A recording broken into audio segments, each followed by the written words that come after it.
صبر کا جو مظاہرہ کیا اسی کو اگر آپ دوبارہ ذرا سے اس پہ غور و فکر کر لیں، وَتَوَلَّ عَنْهُمْ وَقَالَ يَا أَسَفَ عَلَى يُوسُفَ وَابْيَضَّتْ عَيْنَاهُ مِنَ الْحُزْنِ فَهُوَ كَظِيمٌ، اور اس نے ان سے منہ پھیرا اور کہا کہ ہائے یوسف، اور غم سے اس کی آنکھیں سفید پڑ گئیں اور وہ گھٹا گھٹا رہنے لگا۔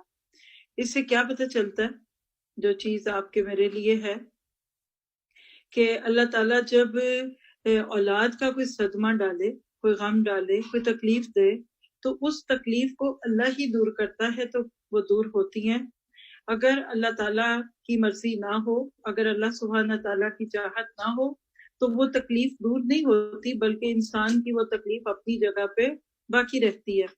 پھر آپ دیکھیے کہ اس میں ایک اور چیز چھوٹی سی ہم سمجھ لیتے ہیں، اور وہ کیا ہے کہ عموماً ہم تیار رہتے ہیں اس بات کے لیے کہ لوگ ہم سے ہمارا حال پوچھیں اور ہم اپنی داستان غم ان کو سنانے لگ جائیں۔ حالانکہ آپ دیکھیے کہ اللہ تعالیٰ کی رحمت کے ساتھ تکلیف بھی اللہ ہی دور کرتے ہیں۔ تو ضرورت ہے اس بات کی کہ ان چیزوں کا زیادہ چرچا نہ کیا جائے۔ جو زخم لگا اس کو دل پہ صحیح ہے، زبان پہ الحمدللہ رکھیے، تو اللہ تعالیٰ کی طرف سے خوشخبریاں بھی بہت ہیں۔ پھر پچھلے سبق میں ہم نے جو ٹاپکس کور کیے تھے، اس میں پہلا کیا تھا کہ شریعت سادہ اور آسان ہے۔ خام خواہ لوگوں نے اس کو اپنے حساب سے اپنی مرضیوں سے کمی بیشیاں کر کے مشکل سے مشکل تر کر دیا۔ پھر اسی طرح سے راحت کی بنیادیں دیکھی۔ عشق ایک آفت ہے، برادرانہ حقوق کی ادائیگی اور گناہ سے دور رہیں۔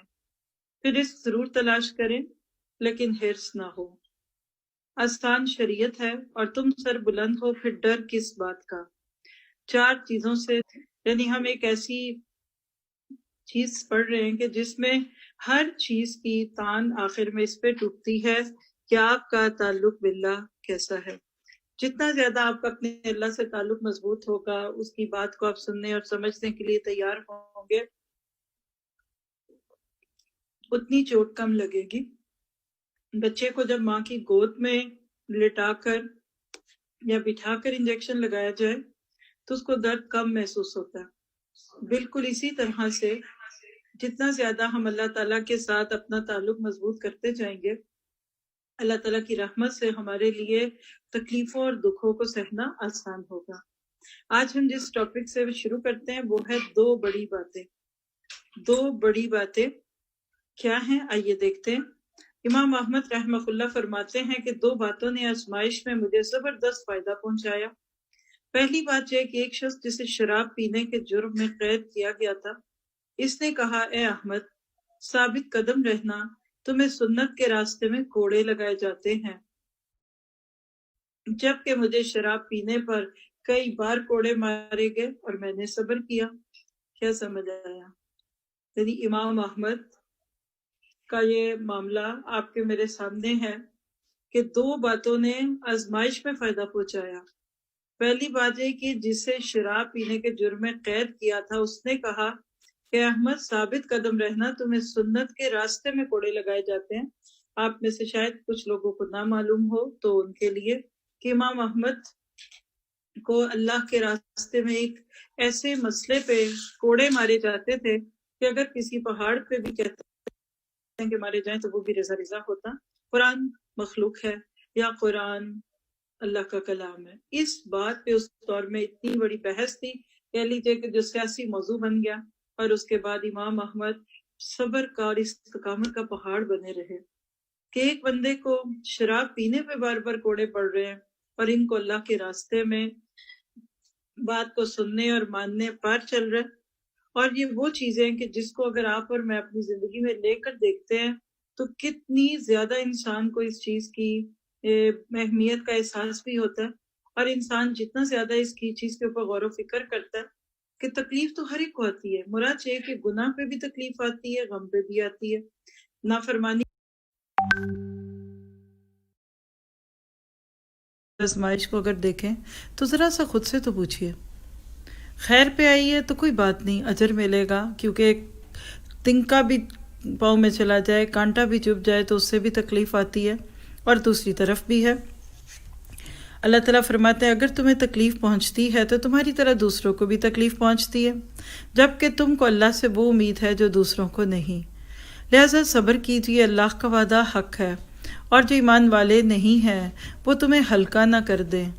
دوسری بات جس پہ امام احمد کو بہت ہی زیادہ لگتا ہے کہ فائدہ ہوا، وہ کیا تھی کہ جب امام احمد کو قید کر کے جیل کی طرف لے جایا جا رہا تھا تو ایک دیہاتی نے کہا کہ احمد صبر کرنا، کیونکہ تم یہاں قتل ہوئے نہیں کہ فوراً جنت میں داخل ہو جاؤ گے، ان کا رب انہیں اپنی رحمت، رضامندی، باغات اور ہمیشہ رہنے والی نعمتوں کی بشارت دیتا ہے۔ تو یہ تھی دو باتیں، ذرا سا ہم بھی اس پہ غور کریں۔ ہم کتنے تھوڑے دلے ہو جاتے ہیں، کتنی جلدی دوسروں کے آگے اپنا آپ ہلکا کر دیتے ہیں، اور دکھ سکھ کے نام پر نہ جانے ہم کچھ زیادہ ہی نہیں کہتے۔ تو زندگی میں وہی انسان کامیاب ہے جو اپنے اوپر آئی ہوئی تکلیفوں اور غموں کو بہترین طریقے سے اللہ کی رضا سمجھتے ہوئے گزارتے۔ پھر آپ دیکھیے کہ عالم، اس کی آپ آواز پوری بند کر لیں، بیک اپ آ رہا ہے جی۔ آپ دیکھیے کہ سورۃ آل عمران آیت 200 جو بالکل آخری آیت ہے جس پہ سورت پوری ہوتی ہے کہ یا ایھا الذین آمنوا اصبروا وصابروا ورابطوا واتقوا اللہ لعلکم تفلحون، اے لوگو جو ایمان لائے ہو، صبر سے کام لو، باطل پرستوں کے مقابلے میں ہمت دکھاؤ، حق کی خدمت کے لیے کمر بستہ رہو اور اللہ سے ڈرتے رہو، امید ہے کہ فلاح پاؤ گے۔ کیا پتہ چلا؟ مصابرہ، لکھ لیجئے۔ ایک ہوتا ہے ذاتی زندگی کے دکھوں پہ صبر، بیماریوں پہ صبر، اولاد کے غموں پہ صبر۔ ایک ہوتا ہے مصابرہ، صابروں میں وہی لفظ چھپا ہوا ہے، یعنی حق کے راستے میں، دین کے راستے میں، حق کی خدمت کے لیے انسان کا کسی جگہ آزمایا جانا اور وہ اس پہ جمع رہے۔ اپنے اوپر لے کر سوچتے ہیں کیا حقیقت میں ہم اللہ تعالیٰ کے راستے میں جب آزمائے جاتے ہیں تو ہم اپنے آپ کو اس وقت جماؤں پہ پاتے ہیں؟ چھوٹی سی تکلیف کہیں ہمارے راستے کے ہمارے قدموں کو کھیٹ تو نہیں دیتی؟ اپنا محاسبہ جتنا میں اور آپ خود کر سکتے ہیں اتنا کوئی دوسرا نہیں کر سکتا۔ ضرورت اس بات کی ہے کہ ہم اپنے اوپر نظر رکھیں۔ پھر دوسری چیز آپ دیکھیے کہ جو دوسری آیت ہے قرآن پاک کی، وہ سورۃ توبہ کی آیت نمبر 21 ہے، یبشرہم ربہم برحمت منہ ورضوان وجنات لہم فیہا نعیم مقیم، ان کا رب انہیں اپنی رحمت اور خوشنودی اور ایسی جنتوں کی بشارت دیتا ہے جہاں ان کے لیے پائیدار عیش کے سامان ہیں۔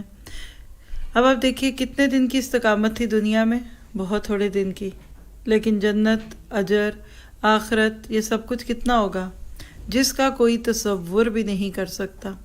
ضرورت ہے اس بات کی کہ آج ہم چھوٹی چھوٹی باتوں پہ پریشان ہونے، ہکلانے کے بجائے ہم اس کے اوپر اپنے آپ کو اس طریقے سے اللہ کے آگے پیش کر دیں کہ اللہ آپ جو بھی آزمائش مجھ پر ڈالیں آپ ہی اس کو پورا کریں گے، اور جتنا زیادہ اللہ تعالیٰ بندے کا ہاتھ تھامتا ہے اتنی تکلیف جلدی دور ہو جاتی ہے۔ پھر اسی طرح سے آپ دیکھیے کہ ابن ماجہ کی یہ روایت ہے عبداللہ بن عمر سے کہ راہ استقامت پر قائم رہو، تم ساری نیکیوں کا احاطہ نہیں کر سکتے، اور جان لو کہ تمہارا سب سے افضل عمل نماز ہے، اور وضو کی محافظت صرف مومن ہی کرتا ہے۔ آپ کو مجھے بھی استقامت کی دعا کرنی ہے۔ دیکھیے اس رستے میں سب سے مشکل چیز ہی یہ ہے کہ بار بار پاؤں پھسلتے ہیں، لوگ بھی ہیں، ہم خود بھی ہیں، ہمارا نفس بھی ہمیں کئی دفعہ پیچھے کھینچتا ہے۔ تو انشاءاللہ جس نے استقامت کر لی اختیار، اللہ مدد کرے گا۔ آج ہم نے صبح اپنے نئے ST20 کورس کے اندر جو دعا سیکھی تھی وہ بھی یہی تھی کہ یا مقلب القلوب صرف قلبی علی دینک، اے دلوں کو تھامنے والے میرے دل کو اپنے دین پر جما دے۔ ہم بھی اپنے لیے یہی دعا کرتے ہیں کہ ذرا سی کوئی مشکل یا آزمائش آ جائے تو ہم اپنی راہ سے نہ ہٹ جائیں۔ پھر اگلی ٹپ دیکھیے گا، مصیبتوں کے فوائد بھی ہیں، یعنی ہر چیز بری ہی نہیں ہوتی، اس میں خیر کے پہلو بھی موجود ہوتے ہیں۔ ان فائدوں میں سے یہ ہے کہ دعا میں بندگی کی شان پیدا ہو جاتی ہے۔ ایک کا قول ہے کہ کتنی عظیم ہے وہ ذات جس نے مصیبت میں دعا کی توفیق دی۔ ایک اثر یوں منقول ہے کہ اللہ تعالیٰ نے اپنے کسی نیک بندے کو مصیبت میں مبتلا کیا اور ملائکہ سے فرمایا میں اس کی دعا اور آہوزاری سن رہا ہوں۔ ایک فائدہ یہ کہ نفس کی سرکشی ٹوٹ جاتی ہے، کیونکہ اللہ تعالیٰ فرماتا ہے ہرگز نہیں، یقیناً انسان سرکشی کر بیٹھتا ہے جب اپنے آپ کو بے نیاز دیکھتا ہے۔ ایک فائدہ یہ ہے کہ مصیبت زدہ سے لوگ اظہار ہمدردی کرتے ہیں، اس سے ان کو محبت ہو جاتی ہے، اس لیے دعا کرتے ہیں، اس کا ساتھ دیتے ہیں۔ اور ان فائدوں میں یہ ہے کہ اس مصیبت سے کوئی بڑی بلا ٹل جاتی ہے، پھر یہ کہ وہ بہت سے گناہوں اور غلطیوں کا کفارہ بن جاتی ہے۔ اللہ کے نزدیک اس پر اجر ملتا ہے۔ جب بندے کو معلوم ہو جائے کہ مصیبت کے یہ اچھے ثمرات ہیں تو وہ مایوس و دلگیر نہ ہوگا بلکہ خوش اور پر امید ہوگا۔ صبر کرنے والوں کو ہی ان کا اجر بغیر حساب کے ملتا ہے۔ تو پھر میں نے کیا کرنا ہے؟ صبر کرنا ہے۔ آپ دیکھیے کہ مشکل تو ہوتا ہے لیکن کچھ بھی بڑی بات نہیں ہے۔ جب اللہ کسی چیز کو آسان کر دے تو پھر اس میں آسانی بھی ہوتی ہے۔ تو ہم نے کیا سیکھا کہ نفس ٹوٹتا ہے۔ ہم سب کچھ ہماری مرضی کا ہو تو ہم اکڑ نہ جائیں۔ آپ دیکھیں جن بچوں کی ہر بات پوری کی جاتی ہے، ہر ضد پوری کی جاتی ہے، کیا وہ بچے بگڑ نہیں جاتے؟ پھر ان کو اپنی منوانے کی عادت ہو جاتی ہے۔ پھر کبھی زندگی کے کسی اتار چڑھاؤ میں ان کو مشکل ہو تو ان کو چبھتی زیادہ ہے۔ تو بس جو بچوں کے ساتھ کرتے ہیں نا، اپنے آپ کو بھی اسی کے لیے پیش کیجئے کہ اللہ آپ مجھے وہ دیجئے جس میں آپ کی رضا ہو۔ مانگتا تو انسان ہمیشہ ہی بہت ہے، اللہ بندے کے وصف اور اس کے ظرف کے مطابق اس کو دیتا ہے۔ تو کیا سیکھا کہ مصیبت میں دعا کی توفیق مل جاتی ہے، یہ بہت بڑا فائدہ ہے۔ اللہ تعالیٰ کا قرب حاصل ہو جاتا ہے، نفس کی سرکشی کم ہوتی ہے، نیکیوں کی رغبت ہوتی ہے اور لوگوں کی دعائیں اور ہمدردی ملتی ہے۔ اور سب سے بڑا فائدہ جس کو آپ کہتے ہیں کہ سستے چھوٹے، وہ کیا کہ مصیبت گناہوں کا کفارہ بن جاتی ہے۔ سوچئے اگر ادھر نہ آئی مصیبت تو ادھر آ گئی تو کیا کریں گے؟ اور وہی بات کہ تندی باد مخالف سے نہ گھبرا اے عقاب، یہ تو چلتی ہے تجھے اونچا اڑانے کے لیے۔ تو زندگی میں اپنے بچوں کو، اپنی بیٹیوں کو، اپنے بیٹوں کو، خود کو یہ سبق سکھائیے۔ ایسا نہ ہو کہ ذرا سی کوئی تکلیف آئے اور آپ پریشان ہو جائے۔ اور یاد کیجئے کہ آگے جو دور آنے والا ہے فتنوں کا دور ہے۔ اللہ کے نبی صلی اللہ علیہ وسلم کی احادیث پڑھ کے دیکھیے، قرب قیامت کے حالات دیکھیے، بہت مشکلیں آنے والی ہیں۔ تو بچوں کی یہ لاڈ پیار محبتیں کہیں ان کو بگاڑ نہ دیں۔ ہم اپنے بچوں کو یہ سوچ کے پالیں کہ آگے سخت سست ہونے والا ہے اور انہوں نے اس کو فیس کرنا ہے۔ جتنا زیادہ آپ اس چیز کو اپنی زندگی میں اہم سمجھیں گے اتنا زیادہ ہی آپ دیکھیں گے کہ پھر آپ کے بچے آپ کی مشکل چیزیں یا کہہ لیجئے کہ جو آپ ان کی نہیں بھی مانتے، اللہ تعالیٰ ان کے دلوں کو اس پہ پھر جما بھی دے گا۔ تو بات کا خلاصہ تو پھر وہی ہوا کہ جتنا زیادہ رب کے اوپر نظریں لگائیں گے، اس کی مرضی کے بنیں گے، اتنی تکلیفیں ہلکی لگیں گی۔ آئیں گی تو صحیح، یہ تو آنی ہے، یہ تو مصائب ہمسا ہیں، اللہ نے اس کی خبر تو پہلے سے دی تھی، لیکن چبھے گی کم۔ اور جتنا زیادہ آپ اللہ تعالیٰ کے اوپر راضی رہتے ہیں، آپ دیکھتے ہیں کہ اللہ تعالیٰ ایک وقت آتا ہے کہ جب آپ کو خوب اچھی طرح سے چھان پھٹک لیتا ہے، پوری طرح سے اللہ تعالیٰ یہ جان لیتا ہے کہ یہ بندہ ہے میرا۔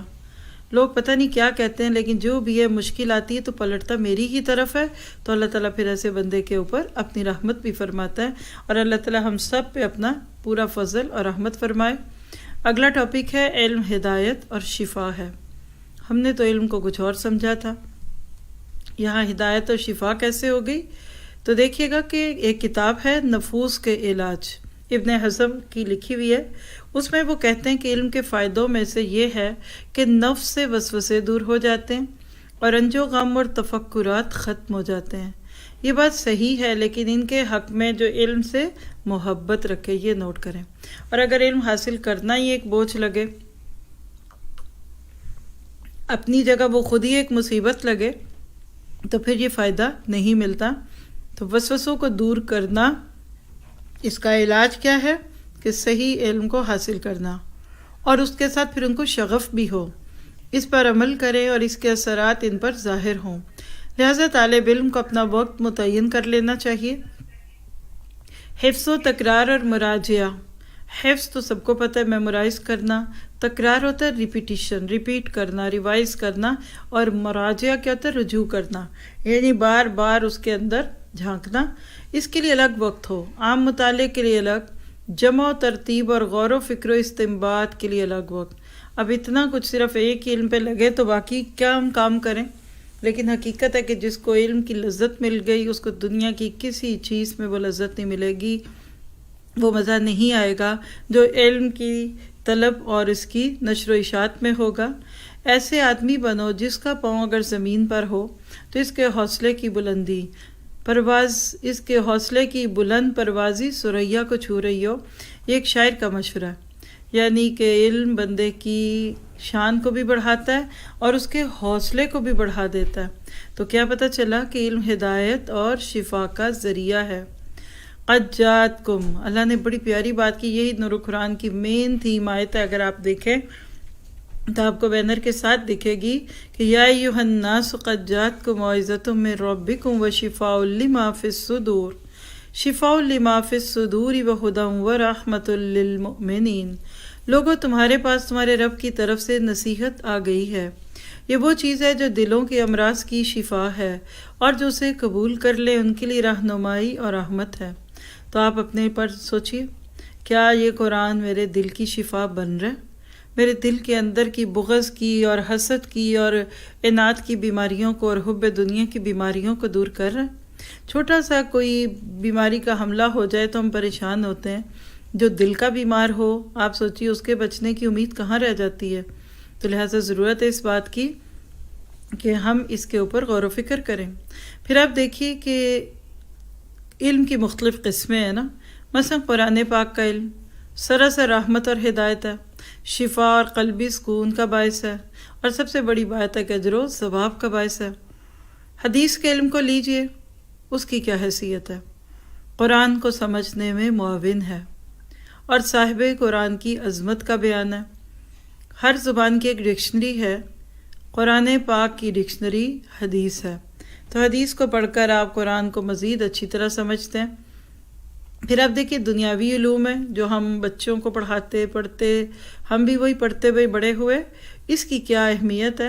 پہلی بات ہے دور حاضر کی ضرورت ہے، روزگار کے حصول میں بھی معاون ہوتا ہے اور معاشرے کے لیے فائدہ مند ہوتا ہے۔ پڑھے لکھے اور کم پڑھے یا نہ پڑھے لکھے لوگوں کے کردار میں، ان کے اخلاق میں، بات چیت کے انداز میں بہت فرق ہوتا ہے، تو یہ علم بھی بہت ضروری ہے۔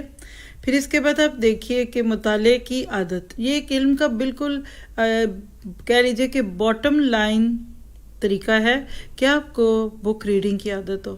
وقت کا بہترین مصرف ہے، ذہنی نشو و نما کا ذریعہ ہے، علم کے بعد عمل، لوگوں کے لیے مشعل راہ ہے۔ اور آج افسوس کے ساتھ کہنا پڑتا ہے کہ مطالعے کی عادت کم ہوتی جا رہی ہے۔ اب سننے کا رواج ہے، دیکھنے کا رواج ہے۔ اب لوگ پہلے خبریں بھی لوگ سنتے تھے، اب دیکھتے ہیں۔ تو جب سے آڈیو ویژول چیزیں آ گئیں تو لوگوں نے کتاب کو پیچھے کر دیا، حالانکہ آج بھی کتاب کی ایک اپنی ہی شان ہے۔ تو پھر ہم نے انشاءاللہ تعالیٰ کوئی نہ کوئی اچھی بک اپنی ریڈنگ میں رکھنی ہے۔ آج کل جیسے ہم یہ کتاب پڑھ رہے ہیں تو آپ ایکسٹرا ٹائم میں اسی کے صفحوں کو الٹ پلٹ کر کے دیکھا کریں۔ جو آپ سن رہے ہوتے ہیں بعد میں آپ اس کو اگر ایک بار خود سے پڑھ لیں تو آپ دیکھیں گے کہ چیز دل میں بیٹھ جاتی ہے۔ کوئی چھوٹی سی بک اپنے ساتھ رکھا کریں، جائے نماز کے پاس رکھ لیں، ہر نماز کے بعد تھوڑا سا پڑھ لیا۔ کچھ لوگوں کو سونے سے پہلے کچھ پڑھنے کی عادت ہوتی ہے، تو مناسب چیز پڑھیے، مہذب چیز آپ کے سامنے ہو، کہ یہ نہیں کہ فکشن اور گندی چیزیں اور ناول اور ایسے افسانے پڑھیں کہ جس سے انسان حقیقت کی دنیا سے بالکل دور چلا جائے۔ پھر اگلی ٹپ دیکھیے گا، شر میں خیر ہو سکتا ہے، اور اللہ تو قرآن میں یہ بات پورے یقین سے کہتے ہیں۔ علامہ سیوطی کی ایک کتاب ہے جس کا نام ہے الارج فی الفرج، الارج فی الفرج۔ اس میں اہل علم کے اقوال اس سلسلے میں نقل کیے گئے کہ ناخوشگواریوں میں خوشگواریاں ہوتی ہیں، یعنی یہ جو بک کا نام ہے نا، اس کا یہی مطلب ہے، الارج فی الفرج۔ جب زندگی میں کوئی ناخوشگواری آتی ہے، کوئی پریشانی، کوئی غم، تو اس کے نتیجے میں کوئی نہ کوئی خیر ضرور ملتی ہے۔ اور آپ اپنی زندگی میں آزما لیجئے، جتنی بڑی مشکل اس کے بعد اتنی بڑی خیر، اس کے بعد اتنی بڑی رحمت آتی ہے۔ آج کے دور میں یہ جو وبا کے دن چل رہے اور جو وائرس کی وجہ سے لاک ڈاؤن ہے، آپ دیکھیں گے اور ابھی دیکھ بھی رہے ہیں کہ بہت ساری اس کے بعد خیر کی ہوائیں چلیں گی انشاءاللہ تعالی۔ پھر اسی طرح مصیبتوں سے وہ عجائب اور اچھے نتائج برآمد ہوتے ہیں جن کا تصور بھی انسان نہیں کر سکتا جب تک وہ کھل کر سامنے نہیں آ جاتے۔ بقول شاعر، تمہاری قسم آدمی نہیں جانتا کہ اس زمانے کے حادثات سے کیسے بچے یا کیسے دور ہو۔ وہ بچنے والی چیز کو دیکھ کر اس سے ڈرتا ہے، لیکن بہت سی چیزیں زیادہ خطرناک ہوتی ہیں، اس کا انہیں پتہ ہی نہیں ہوتا، اللہ ان سے بچاتا ہے۔ ظاہری بات ہے کہ آپ میں تو نہیں جانتے نا کہ ہمارے اوپر کیا تکلیف آنے والی ہے، تو اللہ تعالیٰ خود بخود غیب سے انتظام کرتا ہے۔ بس آپ یہ سمجھ لیجئے کہ شر میں خیر ہو سکتا ہے۔ آسان تکرہوا شیئا وہو خیر لکم، اللہ تعالیٰ قرآن پاک میں کہتے ہیں ہو سکتا ہے تم کسی چیز کو شر سمجھو لیکن اس میں خیر ہو۔ مثلا آپ دیکھیے گا ذرا اس کی کچھ مثالیں۔ فرعون کا ظلم و ستم، حضرت موسیٰ علیہ السلام کی فرعون کے ہی محل میں پرورش کا ذریعہ بنا۔ اگر فرعون نے یہ لا نہ بنایا ہوتا اور یہ کچھ اس کے ساتھ نہ ہوتا تو آپ دیکھیے موسیٰ علیہ السلام کیسے محل میں پہنچتے، پھر وہاں کیسے شاہی ادب آداب سیکھتے۔ اور اگر یہ سب نہ ہوتا تو کل فرعون کو آگے تبلیغ کیسے کرتے؟ کیونکہ کسی کو بھی تبلیغ کرنی ہو تو پہلے اس کے حال احوال کو جاننا، اس کی طبیعت کو جاننا، یہ بھی بہت ضروری ہوتا ہے۔ پھر اسے آپ دیکھیں سورہ کہف میں حضرت موسیٰ علیہ السلام اور خضر کے مشترکہ سفر کے واقعات میں بھی اللہ تعالیٰ کی مصلحتوں کا ذکر ہے، جس کا علم حضرت موسیٰ علیہ السلام کو بھی نہیں تھا۔ تو کیا پتہ چلا کہ شر میں خیر ہوتی ہے۔ حضرت یوسف کو دیکھیے کیسے ساری زندگی اتار چڑھاؤ میں رہے، عروج و زوال کی ایک داستان تھی ان کی زندگی میں، لیکن اللہ نے بعد میں ملک مصر کی بادشاہی بھی دے دی۔ پھر اس طرف دیکھیے صلح حدیبیہ جو اللہ کے نبی صلی اللہ علیہ وسلم اور کفار مکہ کے مابین میں ہوئی تھی، بظاہر مسلمانوں کو سبکی محسوس ہو رہی تھی نا، دب کے صلح کی، لیکن اللہ نے اس کو فتح مبین قرار دیا۔ چنانچہ 1 سال بعد ہی، بلکہ آپ کہہ لیں کہ بیچ کا 1 سال جب مسلمان حج عمرے کے لیے آئے سن 7 ہجری میں، لیکن اس کے 1 سال یعنی ٹوٹل 2 سال بعد وہاں مسلمان فاتح کی حیثیت سے داخل ہوتے ہیں۔ تو ہمیشہ راضی رہیے، بس ایک ہی میری آپ کی اوقات ہے، آپ کی میری اس سے زیادہ اوقات ہے ہی نہیں۔ جیسے آپ دوسروں کو کہتے ہیں نا اپنی اوقات دیکھو، ہمیں خود کو بھی دکھانی چاہیے۔ اللہ کی بات کو مانے بغیر، اس کو تسلیم کیے بغیر میں رہ نہیں سکتی۔ مجھے اللہ نے اس سے زیادہ کچھ دیا نہیں ہے، اور جتنا زیادہ آپ اس پہ غور کریں گے نا تکلیفیں ہلکی لگیں گی، بلکہ جو خوشی آئے گی تو پریشان ہوں گے کہ اللہ یہ کہاں سے آ گئی، میں نے تو اس کے لیے کوشش کی تھی لیکن میں حق تو نہیں رکھتی تھی، یہ آپ کی شان ہے کہ آپ نے مجھے یہ دیا۔ پھر اگلی ٹپ دیکھیے گا، خوش بختی عطیہ ربانی ہے، یعنی اگر آج واقعی کو خود خوش بخت کہتا ہے نا کہ میں بہت اچھے نصیب والا ہوں، تو یہ اللہ کا تحفہ ہے۔ مراد یہ کہ کسی کا اختیار نہیں ہے کہ وہ خوش رہے۔ ہم سب اگر اپنے اعمال اور اپنے کرتوتوں کو دیکھیں تو اللہ تعالیٰ تو ہمیں پانی کا گھونٹ نہ پلائے، یہ اس کی شان ہے، اس کی رحمت ہے کہ آج ہم اس دنیا میں رہتے ہوئے خوش بختیوں والی زندگیاں بسر کرتے ہیں۔ مثلا دیکھیے گا پلیٹ فارم پر ایسے بہت سے لوگ بیٹھے ملیں گے جو مزدور ہیں، دن میں جو کماتے ہیں وہی کھاتے ہیں، اس کے باوجود وہ ہنستے مسکراتے گزر بسر کرتے ہیں۔ ان کے سینے کھلے اور ان کے جسم مضبوط اور دل مطمئن ہوتے ہیں، کیونکہ وہ جانتے ہیں کہ زندگی بس آج کی ہے۔ وہ ماضی و مستقبل کی یاد میں کھوئے نہیں رہتے، بلکہ اپنے کاموں میں اپنی زندگیاں ختم کر دیتے ہیں۔ مجھے کوئی پرواہ نہیں جب کہ میرا نفس زندہ یا مردہ چیزوں سے نجات کے لیے میرا ساتھ دیتا ہے۔ ان کے اور محلوں اور کوٹھیوں میں رہنے والوں کا موازنہ کیجیے کہ یہ شاندار محلوں میں رہنے کے باوجود وسوسوں اور انتشار ذہنی کا شکار ہوتے ہیں، جس کے باعث رنج و ملال ان کو پراگندہ دل کر دیتا ہے۔ دور ہو رحمت سے اللہ کی، کیا وہ جو اس دنیا کے سوار کے لیے اس کا ماحول ٹھیک نہیں، ہر حوصلہ مند اس میں مبتلا مصیبت رہتا ہے۔ مراد یہ کہ جو صرف دنیا پہ سوار ہے، جو صرف دنیا چاہتا ہے، وہ اللہ کی رحمت سے ویسے ہی دور ہو جاتا ہے۔ تو پھر میں نے کیا سیکھا اس سے کہ اگر آپ کی زندگی میں کوئی اچھی چیز ہے، اچھا وقت گزرتا ہے، تو کہا کرے اللہ تعالیٰ بہت شکریہ آپ کا یہ گفٹ مجھے بہت اچھا لگا۔ اور عادت بنا لیجئے، کوئی نعمت، کھانے کا ایک لقمہ، پینے کا ایک گھونٹ، بچے، پوتے، نواسے، نواسیاں اور ذاتی، مادی، ہر روحانی خوشی کو کہیے اللہ جی آپ کا شکریہ، مجھے آپ کا یہ گفٹ بڑا پیارا لگا۔ اور اگر کوئی ناپسند آئے چیز تو کیا کریں؟ کبھی ایسا ہوتا ہے کہ آپ کا بہت پیارا شخص ہے، محبت کرتا ہے، لیکن آپ کو وہ کوئی ایسی چیز دیتا ہے جو آپ کے کام کی نہیں یا آپ کو پسند نہیں، تو آپ کیا کہتے ہیں؟ کوئی بات نہیں، میرے پیارے نے دیا۔ مائیں بچیوں کو جو کچھ دیتی ہیں، بچیاں اس کو سینے سے کیوں لگائے رہتی ہیں؟ یہ میری ماں کی نشانی ہے۔ تو بالکل اسی طرح سے یاد رکھیے، خوشی یا غم اللہ کا تحفہ ہے۔ بس آپ یہ دعا کریں کہ اللہ جو بھی دے نا خوشی سے دے۔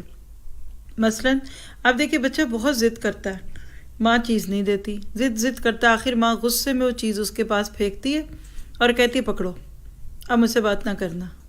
مجھے بتائیے اگر باشعور بچہ ہوگا تو کیا اس کو یہ چیز مل کے خوشی ہوگی؟ اس کے برعکس آپ دیکھیے کہ ایک ماں آزمانے کے لیے اپنے بچے کو دوسروں سے کم دیتی ہے، دوسروں کو زیادہ اچھا دیتی ہے، اس کو کم اچھا دیتی ہے، دوسروں کو زیادہ دیتی ہے، اس کو تھوڑا دیتی ہے، لیکن آتے جاتے بچے کو پچکارتی ہے، پیار کرتی ہے۔ بچہ کہتا ہے ماں تو میری ہے نا، چیز نہ بھی ملے تو کیا ہوا؟ آپ کون سا بننا چاہتے ہیں؟ اپنے بارے میں سوچئے۔ اور یہ بھی یاد رکھیے کہ خوش بختی کا تعلق دل سے ہے، اطمینان سے، قناعت اور روحانی بالیدگی، یعنی آپ کی جتنی گروتھ ہوتی جاتی ہے نا اسپرچول گروتھ کا نام ہے خوش بختی۔ پھر اس طرح اللہ کے نبی کی یہ دعا مانگا کرے، آپ اکثر فرماتے تھے اللہم انی اسألک الہدی والتقی والعفاف والغنی، یا اللہ میں تجھ سے مانگتا ہوں ہدایت اور پرہیزگاری اور حرام سے پاک دامنی اور دل کی تونگری۔ یہ صحیح مسلم کی روایت ہے 6904۔ تو یہ دعا آپ بھی مانگا کریں۔ اللہ کے نبی نے فرمایا تونگری یعنی دولت مندی یہ نہیں ہے کہ سامان زیادہ ہو، بلکہ امیری یہ ہے کہ دل غنی ہو۔ بخاری کی روایت 6446۔ تو کیا پتہ چلا کہ دل کا غنا لیجئے، کیا سیکھا؟ پہلی بات ہے کہ حسد اور ناشکری جیسے منفی جذبات سے بچنا ہے، پریشانیوں کے خاتمے کے لیے اللہ تعالیٰ سے لو لگانی ہے، مصیبت کا مقابلہ صبر اور استقامت سے کرنا ہے، اور پر امید اور مطمئن رہنا ہے، کیونکہ شر میں بھی خیر ہوتی ہے۔ اللہ ہمیں اس کی توفیق دے۔ پھر اگلا ٹاپک دیکھیے گا، یادگار سے آدمی امر ہو جاتا ہے۔ امر کیا ہے؟ ہمیشہ رہنا۔ مومن کی خوش نصیبی یہ بھی ہے کہ اس کا ذکر خیر کیا جائے۔ یہ اس کے لیے دوسری زندگی ہوتی ہے۔ جو آدمی چاہتا ہے کہ بغیر مال، منصب، کوشش اور عمل کے اس کا ذکر خیر ہوتا رہے، وہ نادان ہے۔ پہلے گزر چکا ہے کہ حضرت ابراہیم علیہ السلام نے رب تعالیٰ سے دعا کی تھی کہ بعد والوں میں ان کا ذکر خیر ہو، یعنی تذکرہ خیر ہو، وَاجْعَلْ لِي لِسَانَ صِدْقٍ فِي الْآخِرِينَ۔ کیا ہی خوش نصیب ہیں وہ لوگ جن کا نام کرم و سخاوت اور اچھے کارناموں کے باعث زندہ و جاوید ہو گیا۔ حضرت عمر رضی اللہ عنہ نے حرم بن سنان کے ایک بیٹے سے پوچھا تمہیں زہیر نے کیا دیا اور تم نے اسے کیا دیا؟ اس نے کہا، یہ شاعر تھے زہیر، بہت بڑے شاعر تھے عرب میں، تو جواب سنیے، کہا اس نے ہماری مدح کی، ہم نے اسے مال دیا۔ فرمایا بخدا تم نے جو دیا ہے وہ تو ختم ہو گیا، یعنی تم نے مال جو خوشی میں نذرانے یا تحفے کی صورت میں اس کو دیا ہوگا وہ تو ختم ہو جائے گا، اس نے جو تمہیں دیا وہ باقی ہے۔ یہ ہے یادگار سے آدمی امر ہوتا ہے۔ یہ دعا کیا کریں ہمارے بعد لوگ ہمیں ذکر خیر سے پکاریں۔ مطلب کیا ہے کہ زہیر نے اپنی مدح سے ان کا نام زندہ و جاوید کر دیا۔ اور شاعر کہتے ہیں کہ خوشی کے وقت تمام مخلوق میں مواسات کا مستحق وہ شخص ہے جس نے غمی میں تمہارا ساتھ دیا ہو۔ شرفا مصیبت سے نجات کے بعد برے وقتوں میں کام آنے والے کو یاد کرتے ہیں۔ اب آپ دیکھیے ذرا زندگی میں کس کس کو آپ نے یاد رکھا؟ کون کون آپ کو یاد رکھتا ہے؟ سوچنی پڑے گی نا بات. تو آج سے اپنی زندگی کا گول بنائیں. پیسہ روپیہ کھانا پانی یہ الگ ہے، لوگوں کے دلوں میں رہیں. کوئی ایک شخص کسی شہر میں آیا تو لوگوں سے پوچھ رہا تھا کہ رہنے کے لیے سب سے اچھی جگہ کون سی ہے. جیسے کبھی آپ بھی پوچھتے ہوں گے اگر آپ کہیں جائیں تو ایک بہت ہی سمجھدار انسان کا جواب کیا تھا کہ رہنے کی سب سے خوبصورت جگہ لوگوں کے دل ہیں. جو بندہ لوگوں کے دلوں میں رہتا ہے اس کو پھر زمینی گھروں کی کمی نہیں ہوتی. اور یاد رکھیے کہ اللہ کی سنت ہے. سورۃ مریم کے بالکل آخر میں اللہ تعالیٰ کہتے ہیں کہ ان قریب اللہ سیجعل اللہ، ان قریب اللہ تعالیٰ دلوں میں محبت ڈالتا ہے. اور وہ حدیث جبرائیل بھی سن لیجئے، یاد رکھیے، جو آپ نے کئی بار سنی ہے، کیسے اللہ تعالیٰ کی محبت پھر جبرائیل کی محبت میں ڈھلتی ہے، پھر آسمان والے اور حتیٰ کہ پھر زمین والے اس شخص سے محبت کرنے لگتے ہیں. ذکر خیر کی بہترین مثال کون ہے؟ ابراہیم علیہ السلام. آج تک ذکر خیر ہے.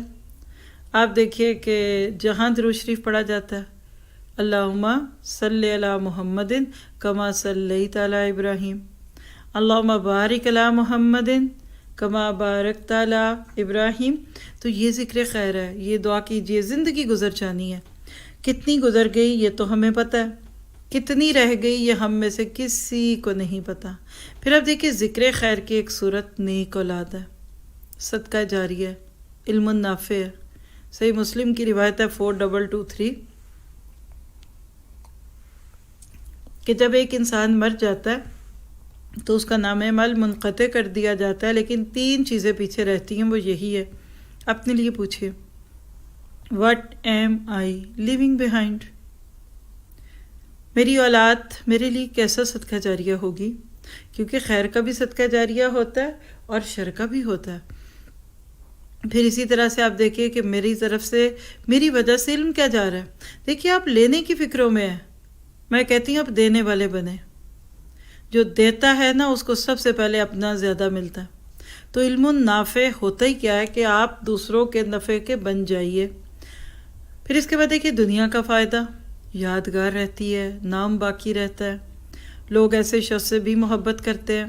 اور آخرت میں جو فائدہ ہے وہ تو مرنے کے بعد فَلَهُمْ أَجْرٌ غَيْرُ مَمْنُونَ، اینڈ لیس سپلائی، نہ ختم ہونے والا سلسلہ قائم دائم رہتا ہے.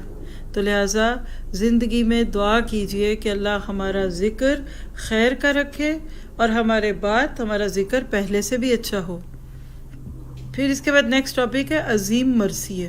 مرثیہ کیا ہوتا ہے؟ عرب کلچر میں مرثیہ بہت عام تھا.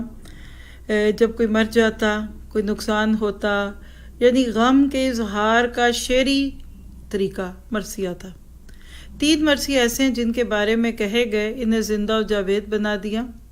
مشہور وزیر ابن بقیہ کو عدد الدولہ نے قتل کر دیا. اس کا مرثیہ ابو الحسن الانباری نے اپنے شاندار اور جاندار قصیدے میں کہا، جس کے کچھ اقتباسات اور کچھ ٹکڑے آپ سن لیجئے. کہتے ہیں کہ زندگی اور موت دونوں میں بلندی کا ہونا ایک معجزے سے کم نہیں. لوگ تمہارے ارد گرد کھڑے ہوئے ایسے لگ رہے تھے کہ سخاوت کے دن ہوں اور لوگ وفود بنا کر آئے ہوں. یوں لگتا تھا کہ وہ نماز کے قیام میں کھڑے ہیں اور تم انہیں خطبہ دے رہے ہو. تمہارے دونوں ہاتھ ان کی طرف بڑھے ہوئے تھے اور انہیں عطیے اور انعام دے رہے تھے. زمین کا پیٹ جب ان کارناموں کو چھپانے سے عاجز ہو گیا تو انہوں نے فضا کو تمہاری قبر بنا دیا اور تمہارے ماتم کے لیے رونے والیاں بلا لیں. تمہاری کس زمین کو کہوں کہ سیراب کی جائے گی، تم تو موسلا دھار بارشوں کا نشانہ ہو. اللہ کی رحمت تم پر برابر ہو رہی ہے اور خوشبوئیں بکھری ہوئی ہیں جن سے دل ٹھنڈا ہو. دلوں میں تمہاری عظمت بیٹھی ہوئی ہے. جس کو حافظان روایت اور سقات محافظ ملے ہیں، رات میں تمہاری اطراف میں آگ جلتی ہے جیسا کہ تمہاری زندگی میں ہوا کرتا تھا.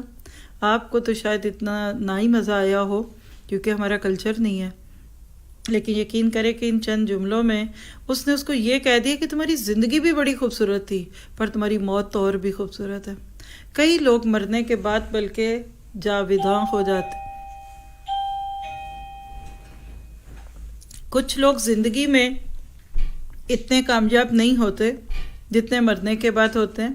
ہمارے ہاں ایک کہاوت بھی معروف ہے کہ زندہ ہاتھی شاید 1 من کا تو مردہ ہاتھی 1,00,000 کا، کیونکہ ہاتھی کے جسم کے اعضاء اور اس کے دانت اور اس کی جو ہارنز ہوتے ہیں نا، یہ بہت قیمتی ہوتے ہیں۔ تو ہاتھی زندگی میں تو بیچارہ کوئی اتنا کام دیتا نہیں کسی کو، نہ دودھ اس سے ملتا ہے، نہ سواری ہوتی ہے، تو وہ تو بس ایک بوجھ ہی ہوتا ہے دھرتی کا۔ لیکن جب مر جاتا ہے تو اس کے جسم کے یہ اعضاء بڑے مہنگے ہو کے بکتے ہیں۔ تو یہ اصل میں ہمارے ہاں ایک محاورہ بن چکا ہے کہ جو بندہ بعد والوں کے لیے زیادہ خیر کا ذریعہ بنے تو اس کے لیے یہ الفاظ استعمال ہوتے ہیں۔ تو کتنی خوبصورت عبارت ہے، کیا حسین اشعار ہیں، اور کیسی شاندار اقدار کی ترجمانی کرتے ہیں، کتنے بلند معنی چھپے ہوئے ہیں اس میں، سبحان اللہ۔ شاعر نے کیا عمدہ تحفہ ممدوح کو دیا۔ ممدوح کیا ہوتا ہے؟ جس کی مدح بیان کی جائے۔ اس کے سر پر کیا تاج پہنا دیا ہے کہ جب ممدوح کے قاتل عدد الدولہ نے یہ اشعار سنے تو اس کی آنکھوں میں آنسو بہہ گئے، اس کی آنکھوں میں آنسو آ گئے۔ کہنے لگا کہ کاش میں قتل کیا جاتا، جب مجھے سولی دی جاتی اور یہ مرثیہ میرے بارے میں کہا جاتا۔ سوچیے، جس نے قتل کیا اس کو یہ محسوس ہوا تو باقیوں کو کیسا لگا ہوگا۔ اسی طرح محمد بن حمید الطوسی جہاد کرتے ہوئے شہید ہو گئے تو ابو تمامہ نے مرثیہ کہا۔ اس کے کچھ الفاظ سنیے گا۔ اسی طرح اس معاملے کو بڑا سمجھو اور آسان نہ لو، جو آنکھ نہ روئے اس کے پاس کوئی عذر نہیں۔ محمد کے بعد تو امیدیں ختم ہو گئیں، تلوار نے سفر سے روک دیا۔ محمد نے شہادت کے سرخ جوڑے پہن لیے جو تاریک رات میں ریشم لگتے ہیں، یعنی ان کا نام لیا جا رہا ہے۔ آخر تک پورا قصیدہ یوں ہی ہے۔ معتصر نے اسے سن کر کہا کہ جس کے بارے میں یہ مرثیہ کہا گیا ہے وہ مر نہیں سکتا۔ مشہور سپہ سالار قتیبہ بن مسلم کے خاندان میں ایک کریم و شریف آدمی تھا جس نے اپنا مال اور مرتبہ مصیبت زدوں کی غمخواری میں لگایا، آفت کے ماروں کے ساتھ کھڑا ہوا، مسکینوں کو دیا، بھوکوں کو کھلایا، خوف زدوں کی پناہ گاہ بنا۔ جب وہ مر گیا تو ایک شاعر نے کہا، ابن سعید اس حال میں رخصت ہوا کہ مشرق و مغرب میں ان کے گن گائے جا رہے تھے۔ میں اس کی سخاوت کے بارے میں نہیں جانتا تھا حتیٰ کہ اس کی وفات ہو گئی، یعنی زندگی میں کھلا ہی نہیں کہ وہ اتنا سخی انسان تھا۔ وہ زمین کے ایک چھوٹے سے حصے میں سکون سے لیٹ گیا۔ زندہ تھا تو اس کی سمائی سے بڑے بڑے میدان عاجز تھے۔ جب تک میری آنکھوں میں آنسو بھرے ہیں اسے روؤں گا، آنسو خشک ہو گئے تو دل روئے گا۔ میں کتنی ہی بڑی مصیبت میں ہوں، اس سے گھبرایا نہیں کرتا، اور تمہاری موت کے بعد تو خوشی بھی نہیں ہوتی۔ مجھے لگتا ہے کہ تمہارے علاوہ کوئی مرا ہی نہیں، نہ کسی کا ماتم ہوا۔ اگر تمہارے مرثیے زبردست ہیں تو موت سے پہلے تمہاری تعریف میں بھی زبردست قصیدے کہے گئے تھے۔ یعنی آپ دیکھ سکتے ہیں کہ جب الفاظ کو خوبصورت طریقے سے چنا جاتا ہے تو ایسی چیزیں بھی خوبصورت لگتی ہیں جس میں زندگی سے زیادہ موت کا ذکر ہوتا ہے۔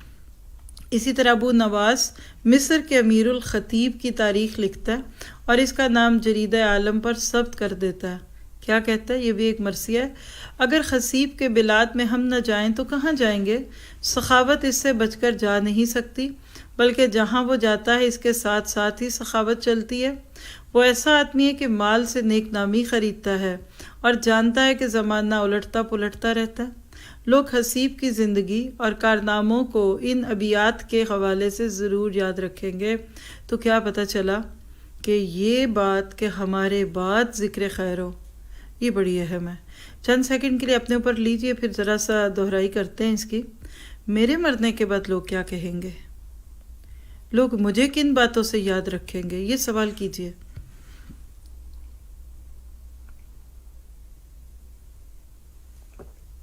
اور جتنا سوچتے جائیں گے اپنی زندگی میں اچھے کام کرنے کا شوق ابھرے گا۔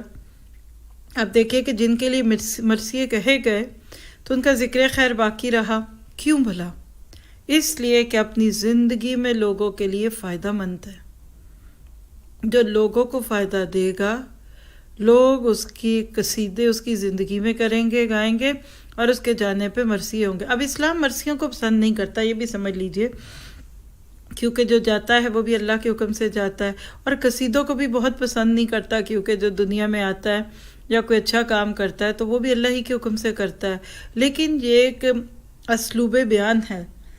اسلام یہ پسند کرتا ہے کہ کسی کی اچھی بات کا ذکر کیا جائے، لیکن اس کے منہ پہ نہیں، کسی کی تعریف کی جائے تو اس کے پیچھے کیجیے، اور اگر کسی کی کوئی کمی بیشی ہو تو اس کے ساتھ اکیلے میں اچھے طریقے سے بات کی جائے۔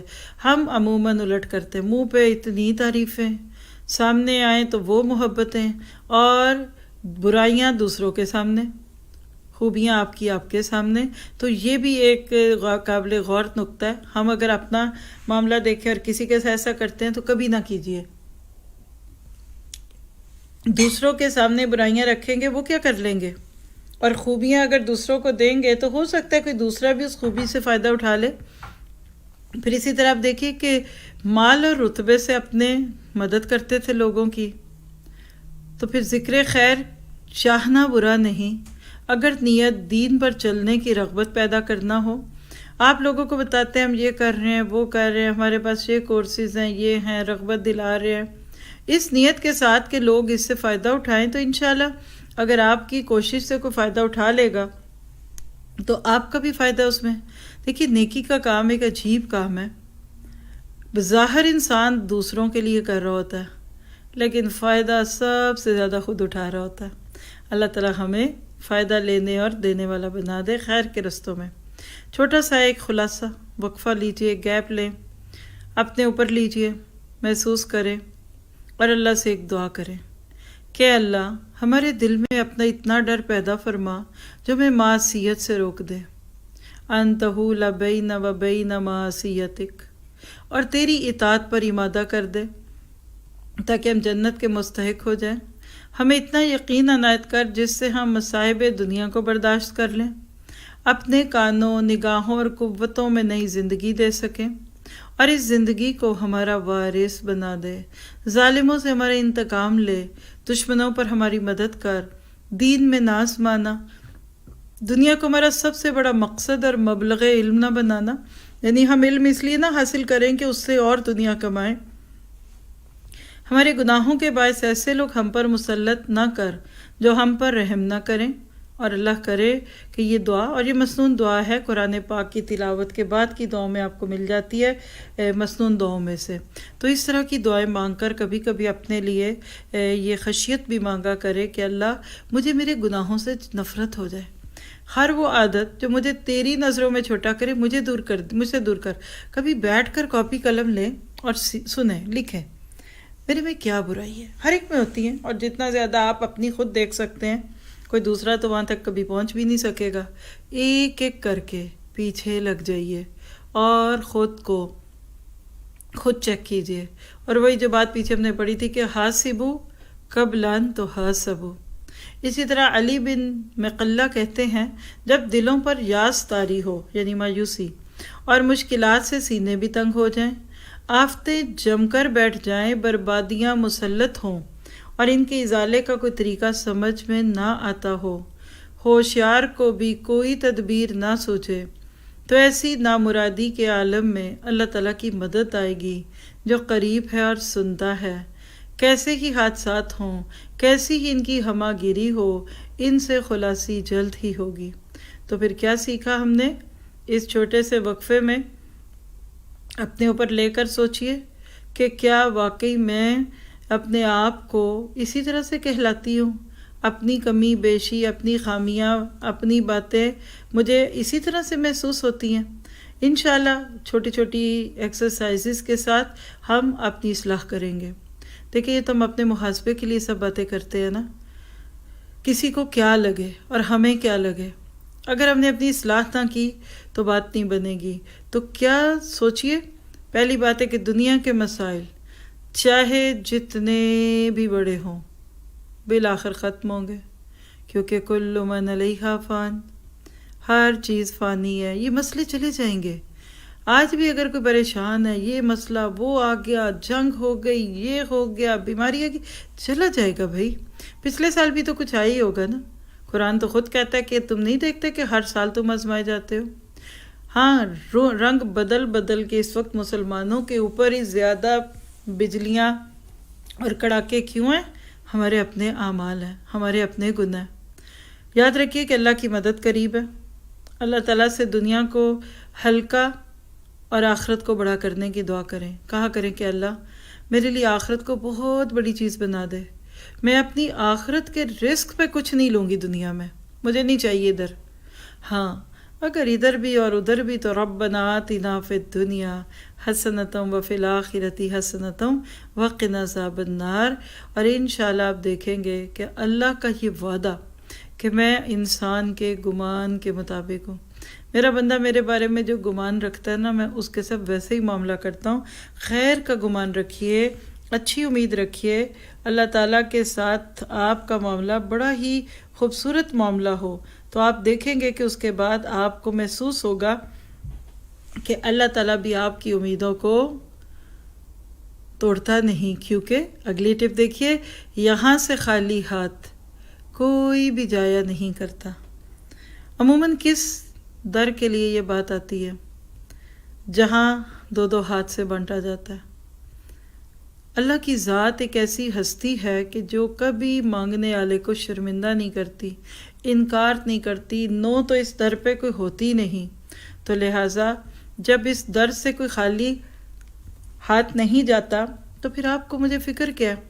جب آپ کو معلوم ہے کہ آسمان میں ایک ایسا فرما روا ہے جو عادل، منصف اور بہترین فیصلہ کرنے والا ہے، جس نے کتے کی وجہ سے ایک عورت کو جنت میں داخل کر دیا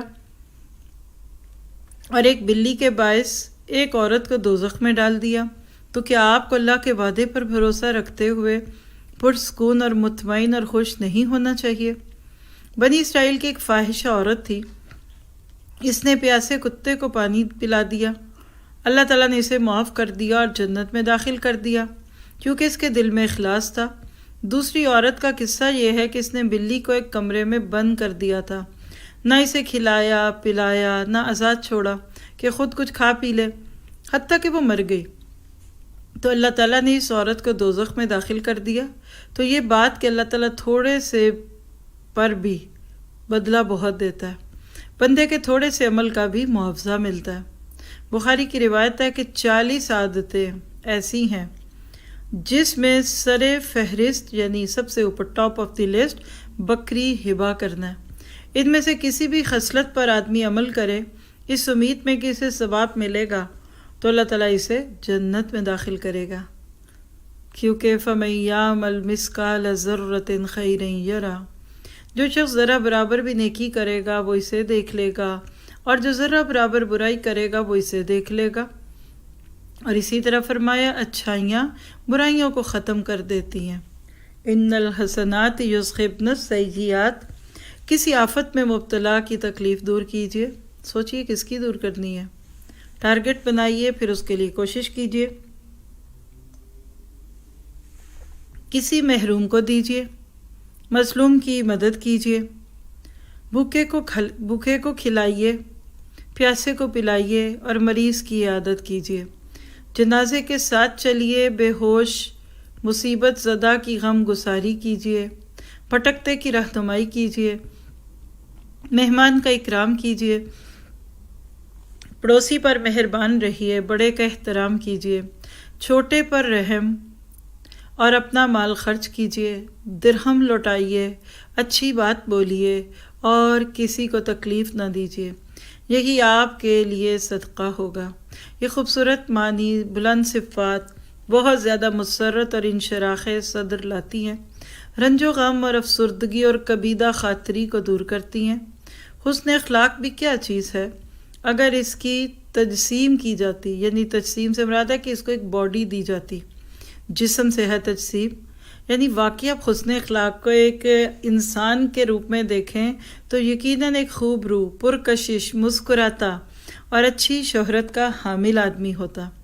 بات تو بالکل سچ ہے، کیونکہ حسن اخلاق اپنی جگہ الحمدللہ اپنی جگہ خوبصورت چیز ہے، تو اللہ تعالیٰ کے در سے کبھی کوئی خالی ہاتھ نہیں جاتا۔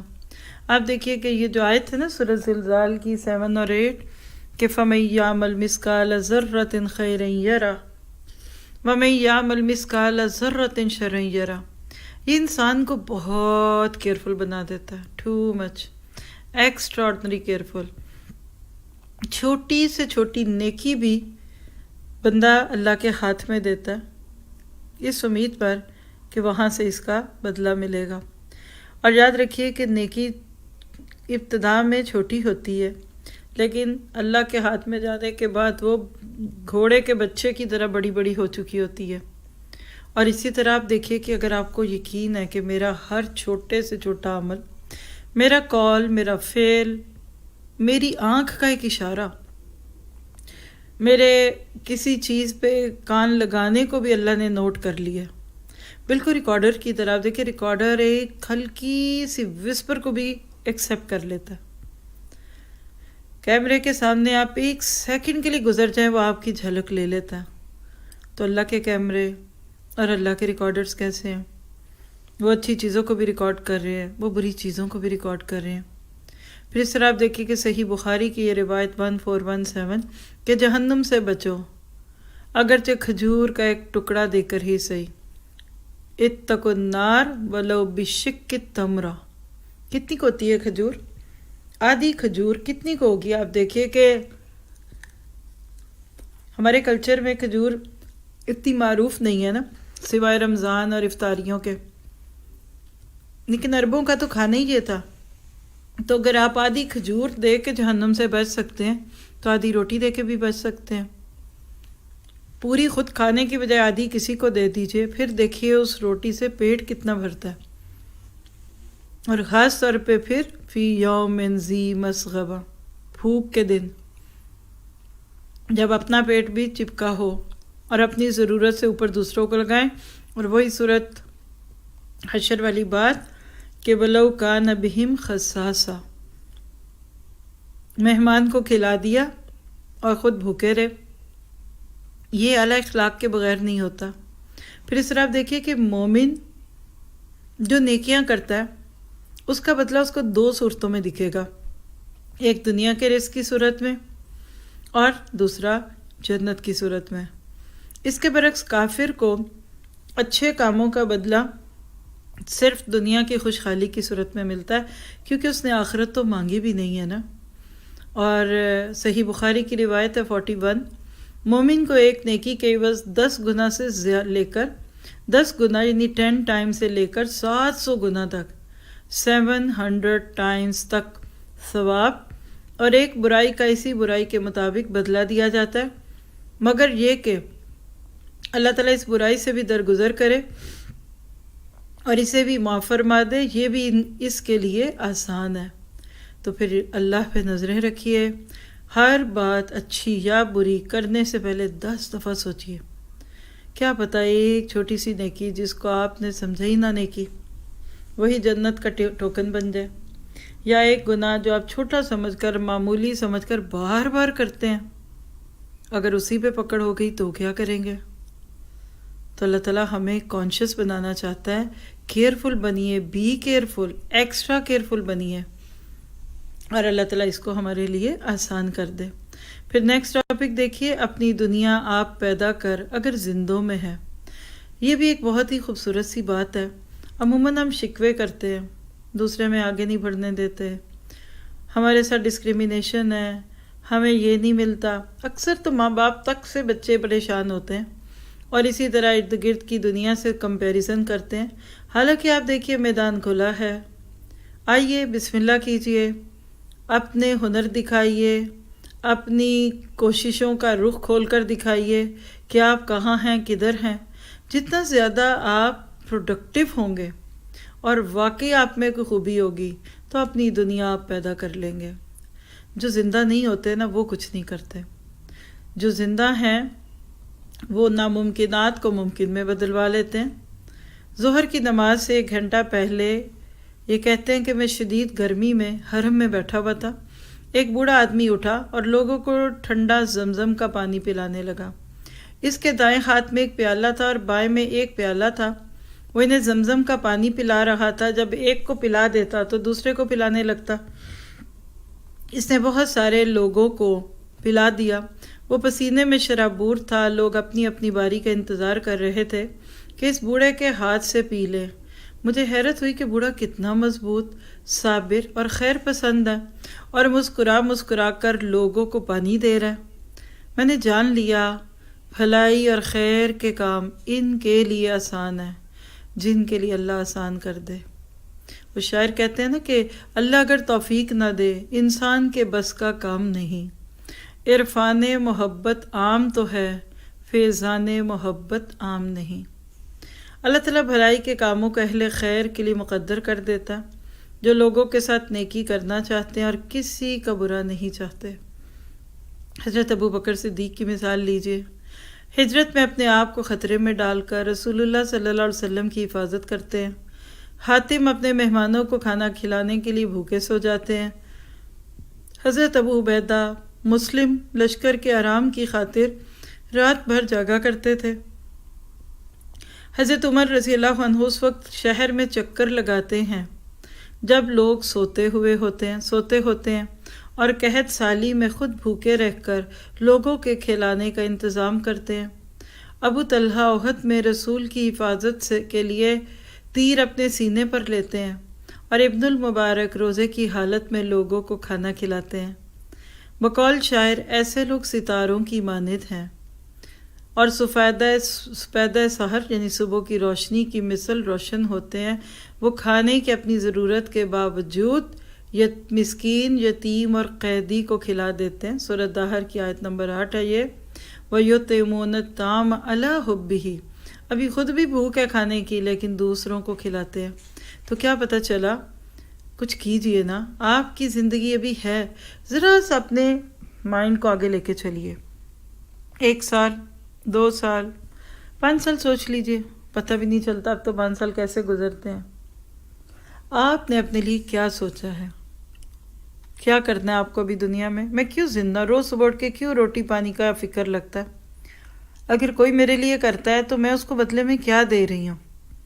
یاد رکھیے کہ اگر آپ زندہ ہیں نا تو آپ اپنی دنیا خود بنا لیں گے۔ لوگ آپ کو ڈسکریج کریں گے، ہمتیں توڑیں گے، ناممکن کے فتوے دیں گے، لیکن آپ کہیے کہ میں اللہ کی مدد سے الحی القیوم کے سہارے پہ یہ کام شروع کرتا ہوں، اللہ اس میں برکت دے گا۔ کریں کیا؟ صدقہ جاریہ کا کوئی کام کریں، کوئی نیکی کا کام شروع کیجئے۔ صحیح مسلم کی روایت ہے 2351 کہ جس نے اسلام میں کوئی اچھا طریقہ رائج کیا تو اس کے لیے اس کا اپنا بھی اجر ہے، اور ان کے جیسا اجر بھی جنہوں نے اس کے بعد اس طریقے پر عمل کیے۔ پھر مثالیں دیکھیے، حضرت عثمان رضی اللہ عنہ کا وقف کیا ہوا باغ آج بھی اس کا نفع حرم کی توسیع میں لگتا ہے۔ اسی طرح آپ دیکھیے امام بخاری رحمہ اللہ، امام مسلم رحمہ اللہ، ان کی کتابیں ہر مدرسے میں پڑھائی جاتی ہیں۔ ہر جگہ آپ دیکھتے ہیں کہ ان کے شاگرد اور شاگردوں کے شاگرد ہیں۔ ایسی زندگی گزاری ہے کہ آپ کے جانے کے بعد اینڈ لیس سپلائی ہو۔ اس کے لیے دعا مانگنی پڑتی ہے۔ آپ کہتے ہیں یہ کیسے ہوتا ہے؟ چپکے سے اللہ سے مانگیے اور صحیح طریقہ اختیار کیجیے۔ اگر آپ صحیح راستے پہ چل رہے ہیں تو آپ پیچھے سے آج، اور آج سے کل، اور کل سے آگے پرسوں اپنی منزل کے قریب ہوں گے۔ مسئلہ کیا ہے کہ نیکی کے کام میں بھی ہمیں ترتیب نہیں پتہ ہوتی، ہم سٹک ہوتے ہیں، اپنی ہی جگہ پہ کھڑے ہو کے گاڑی گھماتے رہیں تو پیٹرول بھی ختم ہوگا، گاڑی بھی گرم ہو جائے گی، ہو سکتا ہے بیٹری پہ بوجھ بھی پڑے، لیکن آپ پہنچیں گے کہیں نہیں۔ پوچھیے ذرا اپنی پچھلی 5 سالہ زندگی میں کیا کیا، کہاں پہنچی؟ 6 سال پہلے کدھر تھی؟ 7 سال پہلے کدھر تھی؟ اگر آپ کہتے ادھر ہی تیسری گھر میں ہی تھی اور یہی میرا ایڈریس تھا، ٹھیک ہے، نو پرابلم، ایڈریس بدلنے کی بات نہیں، آپ کی ذات سے کیا بڑا؟ یہ چیزیں کل انشاءاللہ آپ کے اور میرے حق میں خیر ہوں گی۔ پھر اس کے بعد آپ دیکھیے کہ اگلی ٹپ کیا ہے، کلام الہی کو سنیے۔ یہ ہے وہ کلام جس کو اگر دل سے سن لیا جائے نا تو آپ پھر آرام سے نہیں بیٹھ سکتے۔ آپ کو ہدایت ملی کیسے پتہ چلے گا؟ جب آپ کو دوسروں کی ہدایت کی فکر لگ جائے گی۔ اپنی ہدایت پوری ہونا تو دوسروں کی فکر لگتی ہے، اور اپنی ہدایت پوری نہیں ہے تو دوسروں کی بھی فکر نہیں۔ خود سے پوچھئے مجھے اپنے ہدایت پہ آنے کی زیادہ فکر ہے یا دوسروں کی؟ آپ کہیں گے جی اپنی، تو پھر تو آپ خود غرض ہیں۔ آپ اپنی ذات، اپنی سیلف گرومنگ کے اندر دوسروں کو محروم کرتے جائیں. مثلا اس وقت میں آپ کو یہ بتانے کی بجائے، آپ کی مدد کرنے کی بجائے، آپ کو اس ٹاپک پہ کچھ گائیڈ لائن دینے کی بجائے حفظ شروع کر دوں، اپنی ذات کے ساتھ کچھ اور کرنا شروع کر دوں جس سے میں چمک جاؤں، تو میں اپنے لیے تو بہت اچھا کر رہی ہوں سوچنے میں، لیکن اصل میں نے آپ کا حق مارا ہے. تو زندگی میں قرآن پڑھنے کے بعد جو ایک چینج آتی ہے اور آنی چاہیے وہ کیا ہے کہ آپ ہر دن دوسرے لوگوں کو زیادہ سے زیادہ نفع دیں. نفع لینا اب چھوڑ دیجئے، اب دینے کے دن ہیں. بعض بزرگ ہیں وہ کہتے ہیں ہمارے بیٹا اب کھانے کے دن نہیں ہے، کھلانے کے دن ہے. تو آپ اور میں بھی اپنے اوپر لیجئے کہ اب یہ ہمارے لینے کے دن ہے یا دینے کے دن ہے. اور جتنا زیادہ کلام الہی سنتے جائیں گے اللہ آپ کے سینے کو کھولتا جائے گا. تو کیا کریں؟ کتاب الہی کو سنیے اور اپنے اعصاب کو پرسکون بنائیے.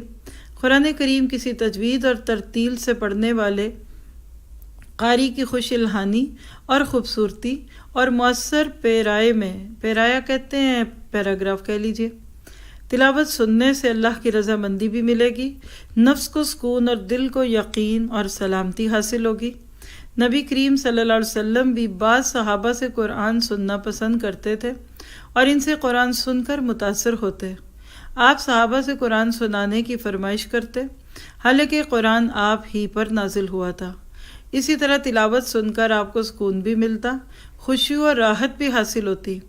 آپ بھی اس طریقے پر عمل کریں کہ چند منٹ وقت نکالیں، دن یا رات میں کوئی وقت متعین کر لیں اور ریڈیو یا ٹیپ ریکارڈر پر اپنے پسندیدہ قاری کو سنیں. زندگی کی الجھنیں، اضطراب اور مسائل آپ کو پریشان کرنے، قوتوں کو توڑنے اور دل کو پراگندہ کرنے کے لیے کافی ہیں، جن سے امن و سکون صرف کتاب اللہ میں اور اللہ کے ذکر میں ملے گا. اللہ تعالیٰ فرماتے ہیں وہ لوگ جو ایمان لائے ہیں اور ان کے دل اللہ کے ذکر پر مطمئن ہیں کہ اللہ کی یاد سے ہی دلوں کو سکون ملتا ہے. الا بذکر اللہ تطمئن القلوب. نبی کریم صلی اللہ علیہ وسلم ابن مسعود رضی اللہ عنہ سے سورۃ نساء پڑھوا کر سنتے، آپ روتے حتیٰ کہ آپ کے رخسار پر آنسو پھیل جاتے. تب آپ فرماتے بس اتنا کافی ہے. ابو موسیٰ الاشعری کے پاس سے آپ گزرتے ہیں جو قرآن پڑھ رہے تھے، آپ ان کی قرأت سننے لگتے ہیں اور صبح میں فرماتے ہیں کاش کہ تم مجھے کل دیکھتے جب میں تمہاری قرأت سن رہا تھا. ابو موسیٰ بولے اگر مجھے معلوم ہوتا کہ آپ سن رہے ہیں تو میں تو خوش الہانی سے پڑھتا. کیا مطلب ہے؟ آپ دیکھیے کہ پہلے اتنا اچھا پڑھتے تھے اور یہ فطری سی بات ہے کہ اگر لگے کہ کوئی سن رہا ہے تو انسان پھر اور کیئرفلی سنتا اور پڑھتا ہے. ابو حاتم نے روایت کی کہ ایک بڑھیا کے پاس سے نبی کریم صلی اللہ علیہ وسلم گزرے اور اس کی قرأت دروازے کے پیچھے کھڑے ہو کر سنتے. جب وہ پڑھتی حل اتاک حدیث الغاشیہ تو اسے بار بار پڑھتی اور دہراتی، جیسے بندہ اپنی لہ میں پڑھتا ہے نا. اور یہ کب ہوتا ہے؟ جب سمجھ آتی ہے، جب دل لگا کے پڑھتے ہیں. اور صرف جب سپارہ ہی پورا کرنا ہو تو بندہ اس طرح تھوڑی پڑھتا ہے. وہ بار بار کہہ رہی ہے حل اتاک حدیث الغاشیہ. آپ فرماتے ہاں میرے پاس وہ خبر آئی، ہاں میرے پاس وہ خبر آئی. واقعہ یہ ہے کہ سننے سے کانوں میں رس کھلتا ہے اور سکون محسوس ہوتا ہے. ایک ممتاز مسلمان مصنف نے یورپ کا سفر کیا اور بحری جہاز پر بیٹھے ان کے ساتھ یوگوسلاویہ کی ایک کمیونسٹ عورت بھی سوار ہوئی جو مارشل ٹیٹو کے ظلم سے بھاگ کر آئی تھی. راستے میں جمعے کی نماز کا وقت ہو گیا. اس مسلمان مصنف یعنی رائٹر نے کھڑے ہو کر خطبہ دیا اور ساتھیوں کو نماز پڑھائی. نماز میں سورۃ اعلیٰ اور غاشیہ پڑھی. عورت عربی اچھی طرح نہیں جانتی تھی لیکن اس نے اس عجیب کلام کو سنا جس کی نغمگی یعنی ردھم اور زیر و بم، کبھی اونچا کبھی نیچا، کبھی تیز کبھی سلو پڑھنا، اس کی طرف کان لگائے. پھر ان آیات کے بارے میں مؤلف مذکور سے پوچھا، یعنی ان سے پوچھا کہ آپ کیا پڑھ رہے تھے؟ سوال کیا. انہوں نے اسے بتایا کہ یہ اللہ کا کلام ہے. وہ حیران و ششدر رہ گئی. لکھنے والے یعنی جنہوں نے یہ پائل اپ کیا وہ کہتے ہیں کہ زبان نہ جاننے کی وجہ سے اسے اسلام کی دعوت نہ دے سکا. سچ یہ ہے کہ اگر تمام انس و جن بھی قرآن کی مثل لانے پر اکٹھے ہو جائیں اور ایک دوسرے کا تعاون کرے تو بھی ایسا نہیں کر سکتے۔ سورہ بنی اسرائیل کی آیت 88 ہے۔ مطلب قرآن اثر کرتا ہے، قرآن قلوب پر چھا جاتا ہے، دلوں پر چھا جاتا ہے، روحوں پر اس کی ہیبت طاری ہو جاتی ہے، وہ دلوں پر ایک زبردست اثر ڈالنے والی قوت ہے۔ سلف صالحین یعنی پرانے عالم اور قدیم بزرگوں میں جتنے لوگ ہیں جو قرآن کی تاثیر سے پگھل جاتے، اس کی سچی اور مؤثر لے اور زمزموں سے جھک جاتے تھے۔ اگر ہم اس قرآن کو کسی پہاڑ پر نازل کرتے تو تم دیکھتے کہ اللہ کی خشیت سے وہ پہاڑ بھی پگھلا جاتا۔ سورۃ حشر آیت 21 ہے، وَلَوْ أَنزَلْنَا هَذَا الْقُرْآنَ عَلَى جَبَلٍ لَرَأَيْتَهُ خَاشِعًا مُتَصَدِّعًا مِنْ خَشْيَةِ اللَّهِ۔ اور دیکھیے کہ علی بن فضیل بن ایاز کی روح پرواز کر گئی جب انہوں نے اپنے باپ کو یہ آیت پڑھتے ہوئے سنا، وَقِفُوهُمْ إِنَّهُمْ مَسْئُولُونَ مَا لَكُمْ لَا تَنَاصَرُونَ، روکو ان کو، ان سے سوال کیا جائے گا، کیا ہو گیا تم کو، مدد کیوں نہیں کرتے ایک دوسرے کی؟ اب آپ کو سمجھ ہی نہیں آتا تو آپ اس آیت کو سن کر بے ہوش ہونا یا روح کا نکلنا، اس کا تو تصور بھی نہیں کر سکتے۔ کم از کم عرب لوگ اس لیے تو خوش قسمت ہے نا کہ ان کو عربی آتی ہے۔ آج بھی آپ دیکھیے کہ آپ اردو میں کچھ سنیں تو آپ کو اچھا لگے نہ لگے، سمجھ تو آ رہا ہوتا ہے نا، لیکن انگلش کی بہت اچھی چیز بھی سن رہے ہیں، آپ کو آدھی سمجھ آئے آدھی نہ آئے تو آپ انجوائے نہیں کرتے۔ تو عربوں نے چاہے قرآن کو اس طرح نہیں لیا لیکن سمجھ ان کو پورا آتا تھا۔ حضرت عمر نے آیت کریمہ کہ اگر ایسا قرآن بھیجا جاتا جس سے پہاڑ چل پڑے، زمین کٹ جاتی، مردے بول اٹھتے، پہلی آیت 8ویں پارے کی 31 آیت ہے یہ، سورۃ الاعراف کی غالباً، نہیں سورۃ الانعام کی۔ جب یہ آیت سنی تو اس کے اثر سے بے قرار ہو گئے، اور اسی طرح سے یہ آگے بھی کہیں آتی ہے قرآن پاک میں، اور پورے 1 مہینے تک بیمار رہے۔ ابن کثیر کے مطابق لوگ ان کی عادت کے لیے ایسے ہی آتے رہے جیسے جسمانی بیمار کی عادت کرتے ہیں، یعنی اتنا ان کی روح پہ اس کا اثر ہوا کہ بیمار ہو گئے کہ یہ قرآن جس سے مردے زندہ ہو جائیں، یہ قرآن مجھے سننے کو مل رہا ہے۔ آج ہم اس کی کتنی کو قدر کر پاتے ہیں، یہ ہم سب اپنے آپ سے پوچھ سکتے ہیں۔ ذہبی نے ذکر کیا کہ عبداللہ بن وہب جمعے کے دن گزرے، انہوں نے ایک لڑکے کو آیت کریمہ وَإِذْ يَتَحَاجُّونَ فِي النَّارِ پڑھتے ہوئے سنا تو ہوش جاتے رہے۔ مطلب کیا ہے؟ جب وہ جھگڑ رہے ہوں گے آگ میں تو سن کے بے ہوش ہو گئے، انہیں گھر لایا گیا، 3 دن بیمار رہے اور چوتھے دن دنیا کو خیر بات کہہ دیا، یعنی برداشت نہیں کر سکے کہ لوگ آگ میں جائیں گے پھر وہاں بھی لڑ رہے ہوں گے۔ ایک عالم نے بتایا کہ مدینہ میں انہوں نے نماز پڑھی، قاری نے سورۃ واقعہ پڑھی، وہ کہتے ہیں کہ اتنا ذہول اور گہرا خوف طاری ہوا کہ میں بغیر ارادے کے کانپ گیا، آنسو ٹپ ٹپ گرنے لگے، ذہول کہتے ہیں بھول کو، اور آہوزاری کے ساتھ رونے لگا۔ اس کے بعد کسی بات پر ایمان لائیں گے، فَبِأَيِّ حَدِيثٍ بَعْدَهُ يُؤْمِنُونَ، آخری آیت ہے یہ 29ویں پارے کی سورۃ مرسلات کے اینڈ پہ اللہ پوچھتے ہیں اب قرآن پڑھ کے نہیں تم بدلے تو تم نے اب اور کیا کر لینا؟ جو قرآن پڑھ کے نہ ٹوٹے، قرآن پڑھ کے نہ گلے، قرآن پڑھ کے نہ روئے، پھر وہ سیڈ سانگ سن کے روئے گا، وہ ہارر موویز دیکھ کے ڈرے گا۔ آج پیسے دے دے کے ڈرنے والی چیزیں لاتے ہیں اور ایک دوسرے کو بھی ڈراتے ہیں، اور یہ قرآن ہمارے گھروں میں ہے، ہمارے ہاتھوں میں ہے، لیکن آج اس کو سن کر دل کی وہ کیفیت نہیں ہوتی۔ اور یاد رکھیے بار بار کا سننا بھی دل کو سخت کر دیتا ہے اگر عمل نہ کیا جائے۔ 24 گھنٹے لاحق رہنے والی تشویش کافی ہے، لیکن اس سب کا ہمارے موضوع خوش نصیبی کے اسباب سے کیا تعلق؟ 24 گھنٹے لاحق رہنے والی تشویش کافی ہے کہ آدمی کے عقل و شعور کو زنگ لگا دے اور اسے مایوسی میں مبتلا کر دے، لیکن اگر وہ رب کریم کی طرف رجوع کرے اور مولا تعالیٰ کی بات پر کان لگائے، کسی اچھے قاری سے اس کا پیارا کلام سنے اور اس پر غور کرے تو اس کا شعور واپس آ جائے گا، دل مضبوط ہوگا، اضطراب ختم ہو جائے گا اور سینے کے ابال میں ٹھہراؤ آئے گا۔ میں اس بات سے آپ کو ان لوگوں کے بارے میں خبردار کر رہا ہوں جو میوزک میں خوشی اور مسرت اور راحت سمجھتے ہیں۔ انہوں نے اس بارے میں کتابیں بھی لکھی ہیں۔ بہت ساروں کا تو دعویٰ ہے کہ جب موسیقی سنتے ہیں وہی سب سے خوبصورت لمحہ اور بہترین وقت ہوتا ہے۔ مغرب میں ایسے مصنفین کی کمی نہیں جو میوزک کو بھی خوشی و مسرت کے اسباب میں شمار کرتے ہیں۔ انہوں نے اس موضوع پر لکھا ہے کہ رنج و کلک کو دور کرنے میں موسیقی کا بڑا ہاتھ ہے۔ کعبے کے پاس ان کی نماز کیا تھی؟ محض تالی پیٹنا اور چلانا۔ یہ مدہوشی کے عالم میں ہذیان بول رہے تھے۔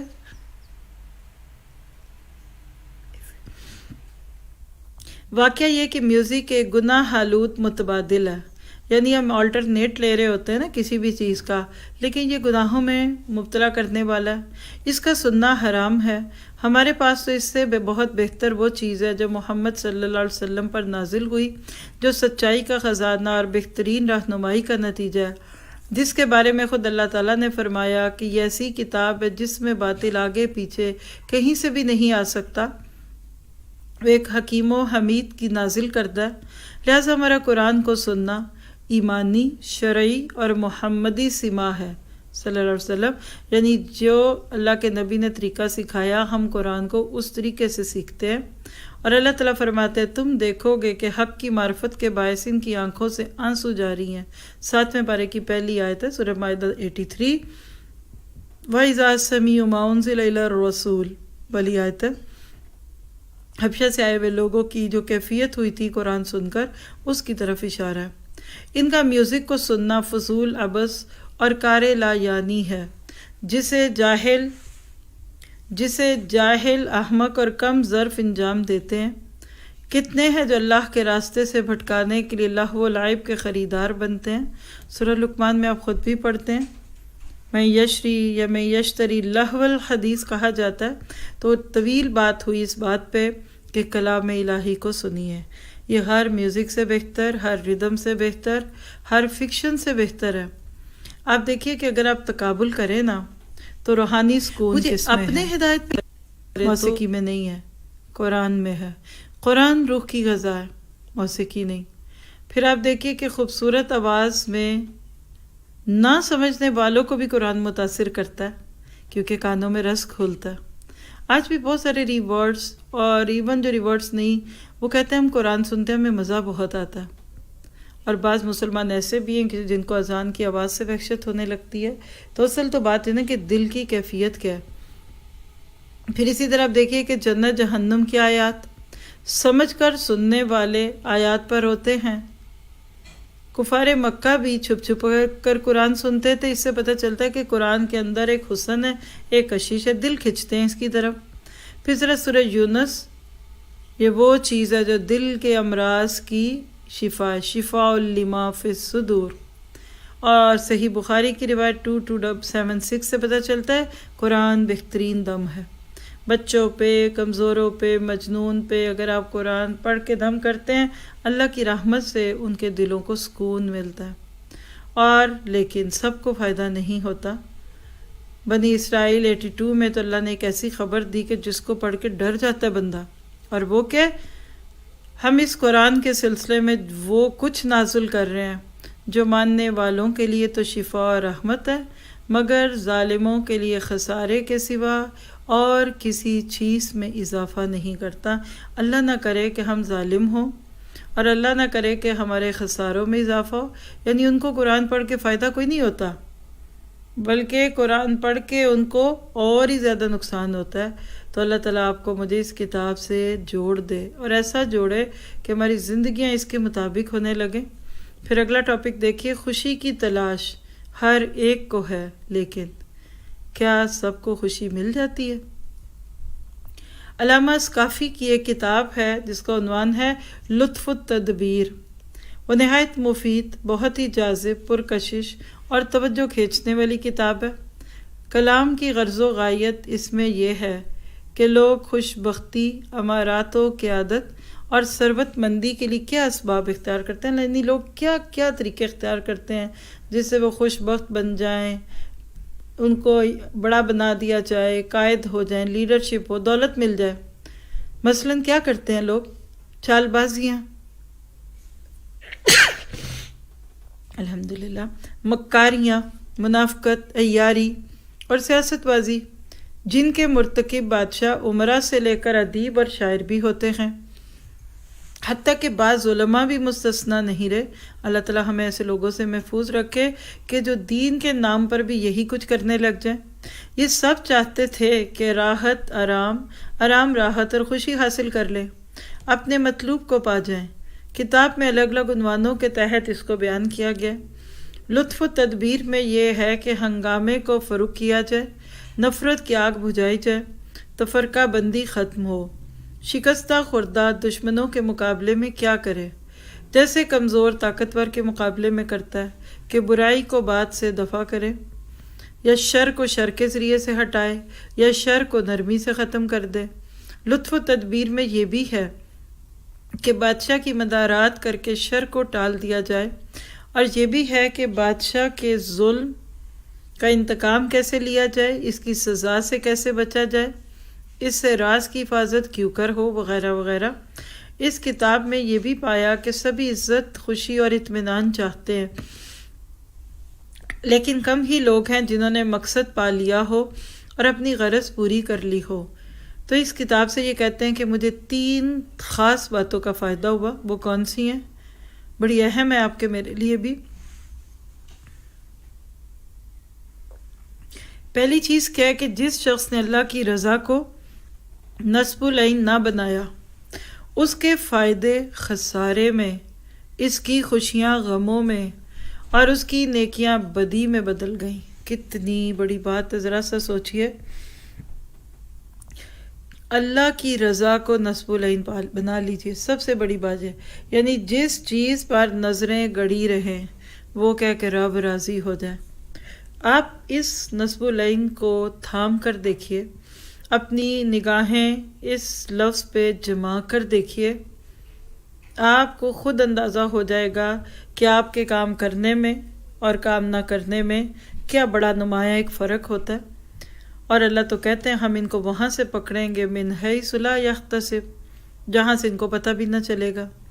پھر اسی طرح دوسری بات، خوش بختی کے لیے لوگ ٹیڑھے میڑھے راستے پر چلتے ہیں جو غیر شرعی ہوتے ہیں، حالانکہ شریعت کی راہ پر چل کر اسی کو وہ آسان طریقوں سے بھی پا سکتے ہیں، کیونکہ اللہ تعالیٰ فرماتے ہیں جو نصیحت ان کو کی جا رہی ہے اگر یہ اس پر عمل کرتے تو ان کے لیے بہتر ہوتا اور زیادہ پائیدار ہوتا، اور انہیں دنیا اور آخرت کی بھلائی مل جاتی۔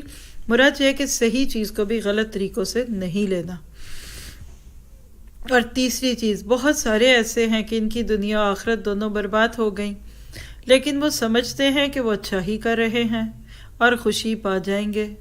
سوچیے ذرا، دنیا میں اکثر لوگ یہ کہتے جو کچھ کر رہے ہو تو کہتے ہیں ہم ہی سب سے اچھا کر رہے ہیں، حالانکہ وہ کہتے ہیں نا کہ نہ خدا ہی ملا نہ وصال صنم، یہ بات ان پر فٹ ہوتی ہے۔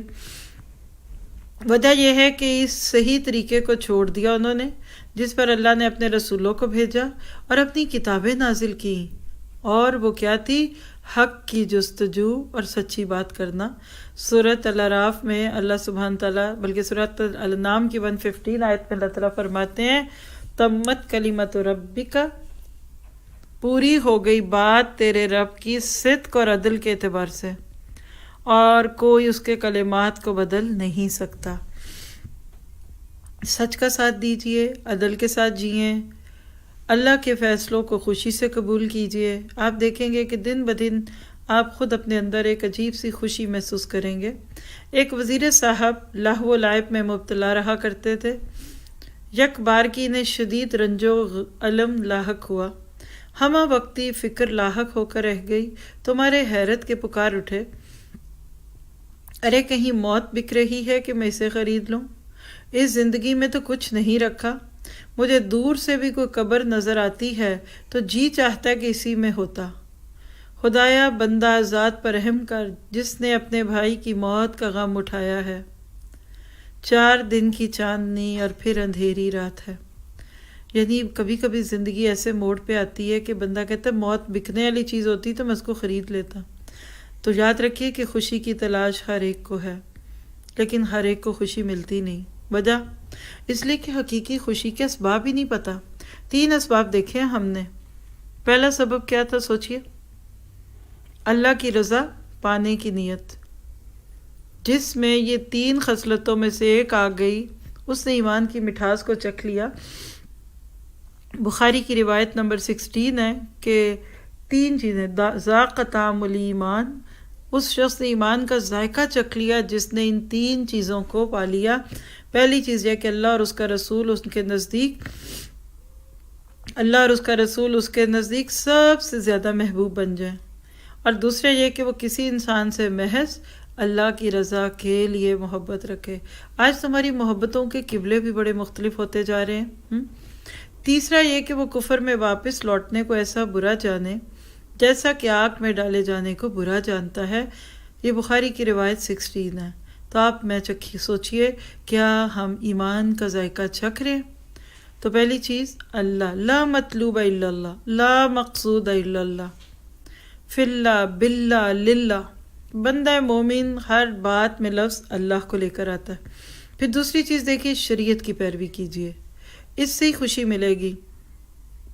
اللہ تعالیٰ فرماتے ہیں سورۃ مائدہ 66 میں، اور اگر یہ لوگ تورات اور انجیل اور ان کی جانب جو کچھ اللہ تعالیٰ کی طرف سے نازل فرما دیا گیا ان کے پورے پابند رہتے تو یہ لوگ اپنے اوپر سے اور نیچے سے روزیاں پاتے اور کھاتے۔ آج صبح بھی آیت بآیت تفسیر میں ہم نے سورۃ مائدہ کی آیتیں کی اور اس کا یہی پیغام ہے، اور آیت 66 سے تھوڑا ہی ہم پیچھے ہیں۔ مستقل ایک ہی ٹاپک چل رہا ہے کہ لوگوں نے اللہ کی اتاری ہوئی کتابوں کا حق ادا نہیں کیا۔ آج ہم نے 3 بڑے بڑے پوائنٹ نوٹ کیے کہ کیا 3 چیزیں ہیں جن کی موجودگی میں لوگ اللہ کی کتاب سے خیر خواہ فائدہ نہیں اٹھاتے۔ پہلی چیز یہ تھی کہ ہمیں کتابوں کی ورتھ نہیں پتہ، دنیا کی چھوٹی موٹی چیزیں، کرنسیز اور سونے چاندی کا ریٹ پتہ، لیکن اس کتاب کی قیمت نہیں پتہ ہوتی۔ ورتھ سے مراد یہ کہ تھی یہ ہدایت کی کتاب، لوگ برکت اور اصالِ ثواب کی کتاب سمجھ کے ساری زندگی پڑھتے رہے۔ تو کیا سیکھا ہم نے ان چند چیزوں سے؟ پہلی بات یہ کہ حقیقتاً کامیاب وہ ہیں جن کا مرنے کے بعد بھی ذکر خیر ہو۔ اے اللہ ہمیں انہی میں کرنا، ہمارے بعد لوگ ہمیں برا نہ کہے اور نہ ہماری زندگی میں۔ پھر اسی طرح ہر نیکی کا بدلہ دیا جاتا ہے، محروم کوئی نہیں رہتا، اور نئے نیکی کے مواقع پیدا خود کرنے ہیں۔ اگر آپ زندہ ہیں تو آپ کو اپنے لیے راستے خود بنانے ہیں، اور اسی طرح قرآن سننا روحانی سکون کا باعث ہے، اور حقیقی خوشی اللہ کی رضا اور شریعت پر چلنے میں۔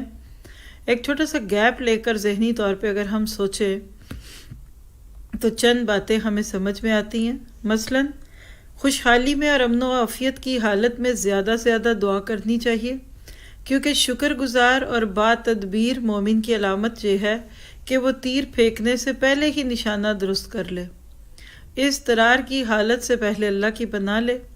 بدبخت کافر اور غبی کہتے ہیں کند ذہن، مومن اس کے برخلاف کرتے ہیں۔ جیسا کہ فرمایا کہ جب انسان کو کوئی تکلیف دہ چیز لاحق ہوتی ہے تو وہ اپنے رب کو انابت کے ساتھ پکارتے ہیں، یعنی رجوع کرتے ہوئے۔ پھر جب اسے نعمتوں سے نواز دیتا ہے تو جو دعا کی تھی اسے بھول کر اللہ کے ساتھ دوسروں کو شریک کرنے لگتا ہے۔ اکثر دیکھا جائے تو ایسا ہی نہیں ہے۔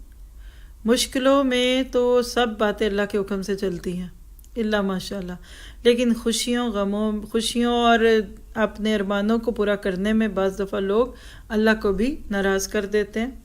جو لوگ شدائد اور غموں کے گرداب سے نکلنا چاہتے ہیں ان کے لیے ضروری ہے کہ اپنے دل اور زبان سے اللہ سبحانہ تعالیٰ کی طرف توجہ کریں، اس کی حمد اور اس سے گریہ و زاری سے غفلت نہ برتے، کیونکہ بقول امام حلیمی خوشحالی کے وقتوں میں دعا، ثنا، شکر اور اس کے احسانات کا اعتراف، غلطیاں اور خامیاں پیش آتے رہنے کے باوجود توفیق، اعانت، تائید اور استغفار کے لیے کی جاتی ہے، کیونکہ بندہ کتنی ہی کوشش کر لے اللہ کے تمام حقوق ادا نہیں کر سکتا۔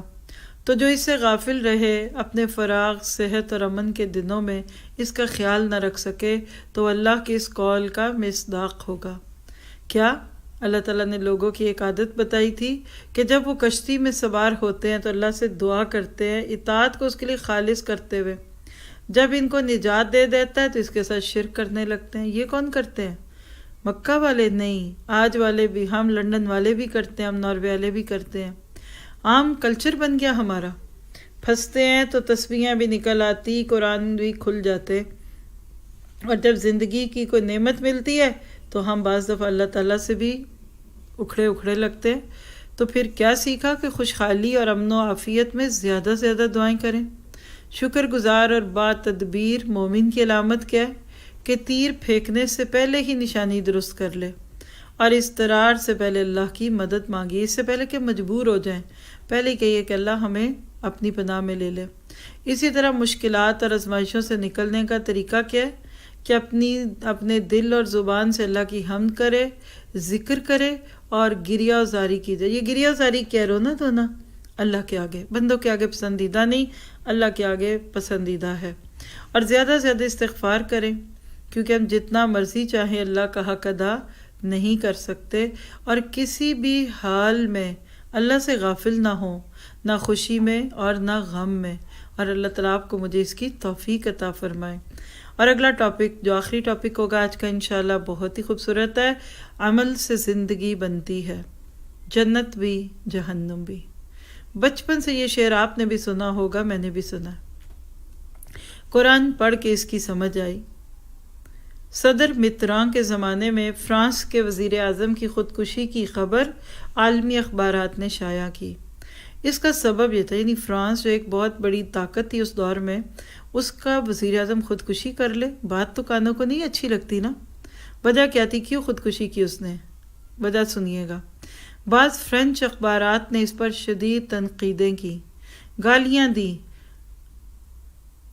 غریب کے پاس ایمان اور یقین کی کوئی دولت نہ تھی، جو اس مصیبت میں سہارا بنتی. سکون کا کوئی ذریعہ نہ ملا تو پریشانی کے عالم میں اس نے اپنی ہی جان لے لی. اس خودکشی کرنے والے بیچارے کو وہ ہدایت ربانی حاصل نہیں تھی جو اللہ کے اس قول میں بیان کی گئی ہے کہ ان کے مکر و فریب سے آپ تنگی میں نہ پڑیں. یعنی اللہ کے نبی کے بھی اتنے دشمن تھے، لیکن اوپر سے جواب تسلیاں آتی تھی نا کہ آپ نہ غم کریں، یہ جو کچھ بھی آپ کے ساتھ کر رہے ہیں. اور فرمایا یہ تمہیں بس تھوڑی سی تکلیف دے سکتے ہیں، اور فرمایا جو یہ کہتے ہیں اسے چھوڑ دو، بھلی طرح اور صبر کرو، کیونکہ اس کو سعادت کی کنجی، بھلائی کا راستہ اور رشد کا طریقہ نہیں مل سکا. اسلام نہیں ہوتا، ایمان نہیں ہوتا نا، تو انسان ایسے دھچکوں کو برداشت نہیں کرتا. یہ واقعی اللہ کی مدد سے ہوتا ہے. لا ملجا ولا منجا منک الا الیک، یہ سچے مومن کا ہی کام ہو سکتا ہے، دوسرا تو اس کا تصور بھی نہیں کر سکتا.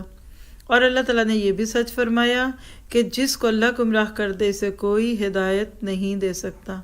دوسری قوموں میں غمگین اور افسردہ خاطر کو نہر کے کنارے بیٹھنے، موسیقی سننے، نرد کھیلنے اور برف پر پھسلنے، یعنی کہہ لیجیے کہ اسکی کرنے پر کی تلقین کی جاتی ہے.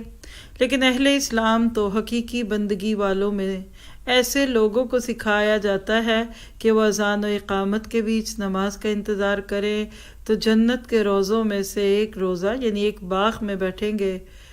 اللہ اللہ کرے، قضاء و قدر پر راضی رہیں اور اللہ تعالیٰ پر توکل کریں. تو پھر کیا سیکھا کہ مومن کے لیے مشکلات اور غموں کو فیس کرنے کے لیے ایک بہت بڑا سہارا ہے، جس کو اللہ کا سہارا کہتے ہیں. تو عمل کرتے چاہیے. اچھے عمل جنت میں لے جائیں گے، برے اعمال جہنم کی طرف لے جائیں گے. اور ہم نے دیکھا کہ ایک بہت بڑی طاقت تھی اس دور کی. آج بھی فرانس کا بڑا مقام ہے، ماضی میں اس کا روب اور دھاک بہت زیادہ تھی. اگر اس کا بڑا یا حکمران خودکشی کر سکتا ہے تو مان لیجئے پھر دنیا میں حکومت، چودراہٹ، صدارت، وزارت یہ بندے کے دل کو سکون نہیں دیتی. تنقید برداشت ہی نہیں کر سکا. کیا وجوہات ہوئیں اس کی خودکشی کی؟ بے عملی، ایمان اور خود اعتمادی کی کمی تھی. زندگی میں بہت بڑا غم آیا، اس کے لیے پریشانی تھی، چونکہ اللہ کے دین سے، اللہ سے دور تھا. ناکامی برداشت نہ کر سکا، ڈپریشن میں چلا گیا. اور جو بنیادی وجہ بنی وہ لوگوں کی تنقید اور اس کے الزامات تھے. کیا آپ بھی تنقید سن کے گھبراتے ہیں، یا آپ کہتے ہیں اللہ تیرا شکر ہے کہ تو نے مجھے تھوڑے سے لوگوں میں سے ہی زیادہ اچھی چیز کی طرف ڈال دیا.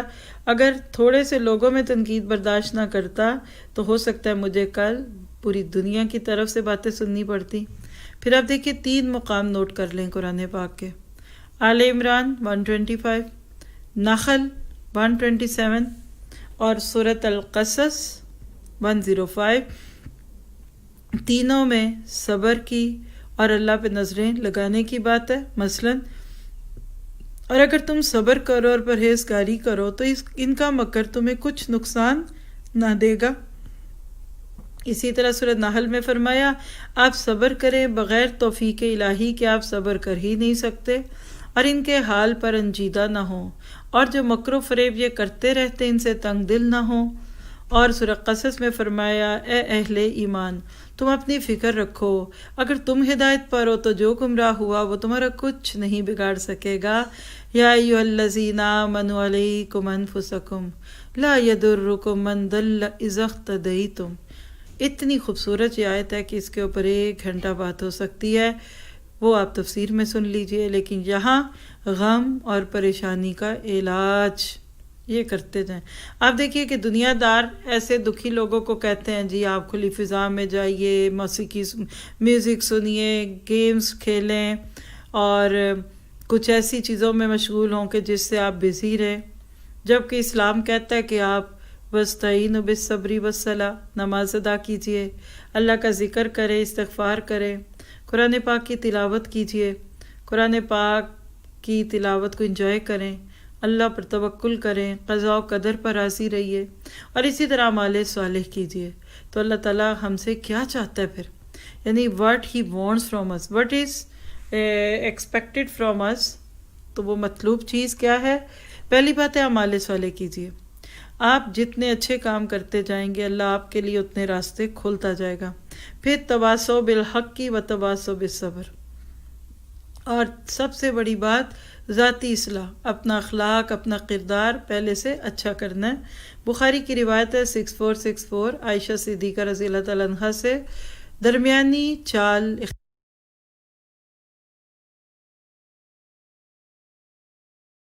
اختیار کرو اور بلند پروازی نہ کرو، اور جان لو تم میں سے کسی کا عمل اسے جنت میں نہیں داخل کر سکے گا۔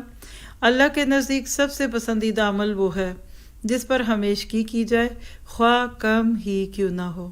تو اللہ تعالیٰ ہمیں کم نہیں زیادہ عمل ہمیشہ کرنے والا بنا دے۔ تو یہ تھا آج کا سبق۔ یہاں جو ساتھی ہمارے ساتھ وہ شیئر کریں گے، یہ مائک لے لیجئے اور باری باری بتائیے کہ آپ نے کیا سیکھا۔ یہ ادھر سے لے لیجئے۔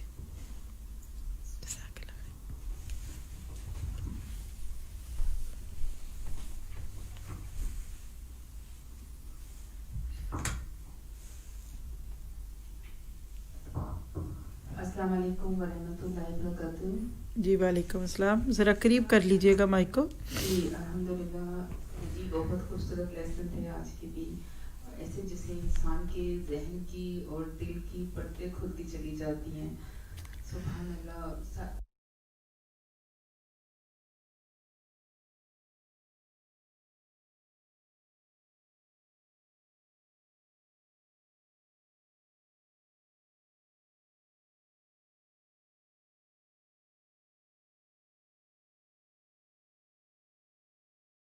صرف یہی نہیں، قرآن پڑھنا ٹاپک کے بعد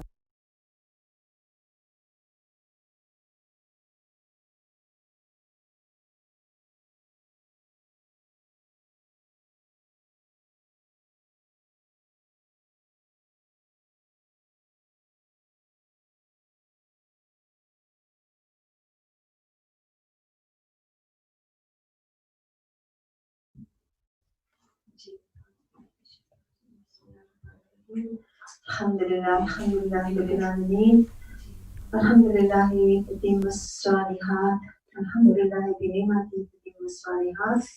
اللہ پاک کا لاکھ لاکھ شکر ادا کرتے ہیں کہ اللہ پاک نے ہمیں ایک اور موقع دیا، ایک اور بہت ہی خوبصورت لیکچر استاد جی کے ساتھ الحمدللہ سن کر دل کے رونگٹے کھڑے ہو گئے۔ اور ہم اکثر جن چیزوں کو we take them for granted، ہم سوچتے ہیں کہ اکثر جب دوانگری کی بات ہوتی ہے تو میں سوچ رہی تھی کہ لوگ سوچتے ہیں کہ مالی دوانگری اور اولاد اور دنیاوی فوائد جو ہوتی ہیں، تو اصل دوانگری جو ہے وہ تو دل کا بنا ہے۔ انسان کا اگر دل کی بنا ہے، دل کا غنا ہے تو سب کچھ ہے، ورنہ کچھ بھی نہیں ہے۔ وہ دعا کتنی خوبصورت ہو، نبی صلی اللہ علیہ وآلہ وسلم نے ہمیں سکھائے اللہم انی اسألک الہدی والتقی والعفاف والغنی. تو حسد اور ناشکری وغیرہ یہ جو منفی جذبات ہیں یہ ان سے ہم نے بچنا ہے. اور دوسری بات جو میرے دل کو بہت زیادہ لگی وہ یہ کہ یادگار سے واقعی آدمی امر ہو جاتا ہے.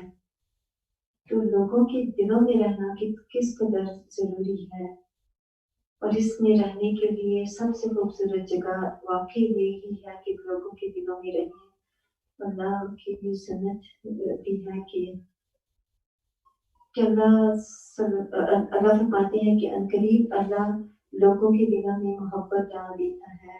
واقعی جب ہم اللہ کی سنت ہے، جب ہم اللہ کے راستے کی کام کرتے ہیں اور ہمارے دلوں میں اخلاص ہوتا ہے تو واقعی اللہ لوگوں کے دلوں میں محبت ڈال دیتا ہے. اور پھر لوگوں کو نفع دینے والا کیوں نہیں بنا، لوگوں کے دلوں میں کیوں نہیں ہوگی اس کی محبت. پھر وہ جبریل کی حدیث بھی ہے کہ جب اللہ کسی سے محبت کرتا ہے تو وہ سے جبریل علیہ السلام کو فرما دیتے ہیں کہ جبریل تم دین سے محبت کرو اور لوگوں سے بھی کہو کہ ان سے محبت کرو.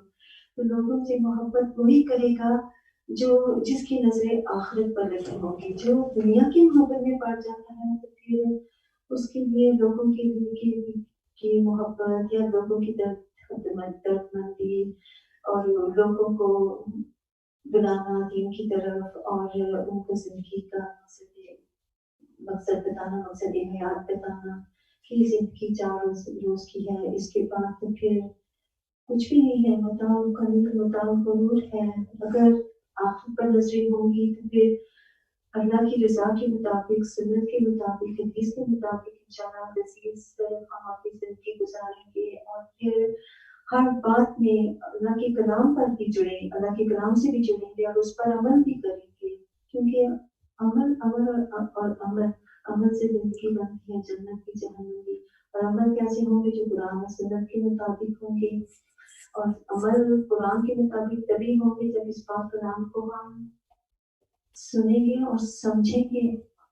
اگر اس کو ٹھیک ہے اجر ہے اس کو حفظ کرنے میں، اگر صرف اس کو حفظ کر لیں گے تو اس میں اجر تو ملے گا، لیکن عمل کیسے ہوگا؟ پھر وہ ایسی ہوا نا کہ جرمن پڑھ لی، انگریزی پڑھ لی اور سمجھ کچھ بھی نہ آیا.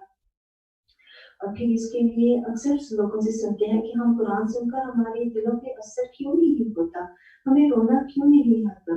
تو ایک تو یہ ہوتا ہے کہ کئی بار انسان سنتا ہے لیکن وہ سن نہیں رہی ہوتا ہے.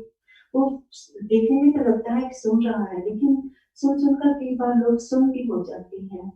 جب کسی اللہ کے کلام کو جب سنتے ہیں تو اس کو سن کر سمجھ آتی ہے، اس کو دل پر لے، خالی دل پر لے تو پھر اثر بھی ہوتا ہے. تو بات کو زیادہ نہیں بڑھاؤں گی تو یہ کہوں گی کہ اس قرآن یہ بہت بڑی رحمت، اللہ کی سب سے بڑی رحمت ہے. اور اس میں ہمارا ذکر ہے. اور جیسے یونس میں کہا جو کہ قرآن کی آیت بھی ہے کہ یہ کلام ہمیں اتارا ہے، اس میں تمہارا ذکر ہے، یہ رحمت ہے اور شفا ہے، دلوں کے لیے شفا ہے.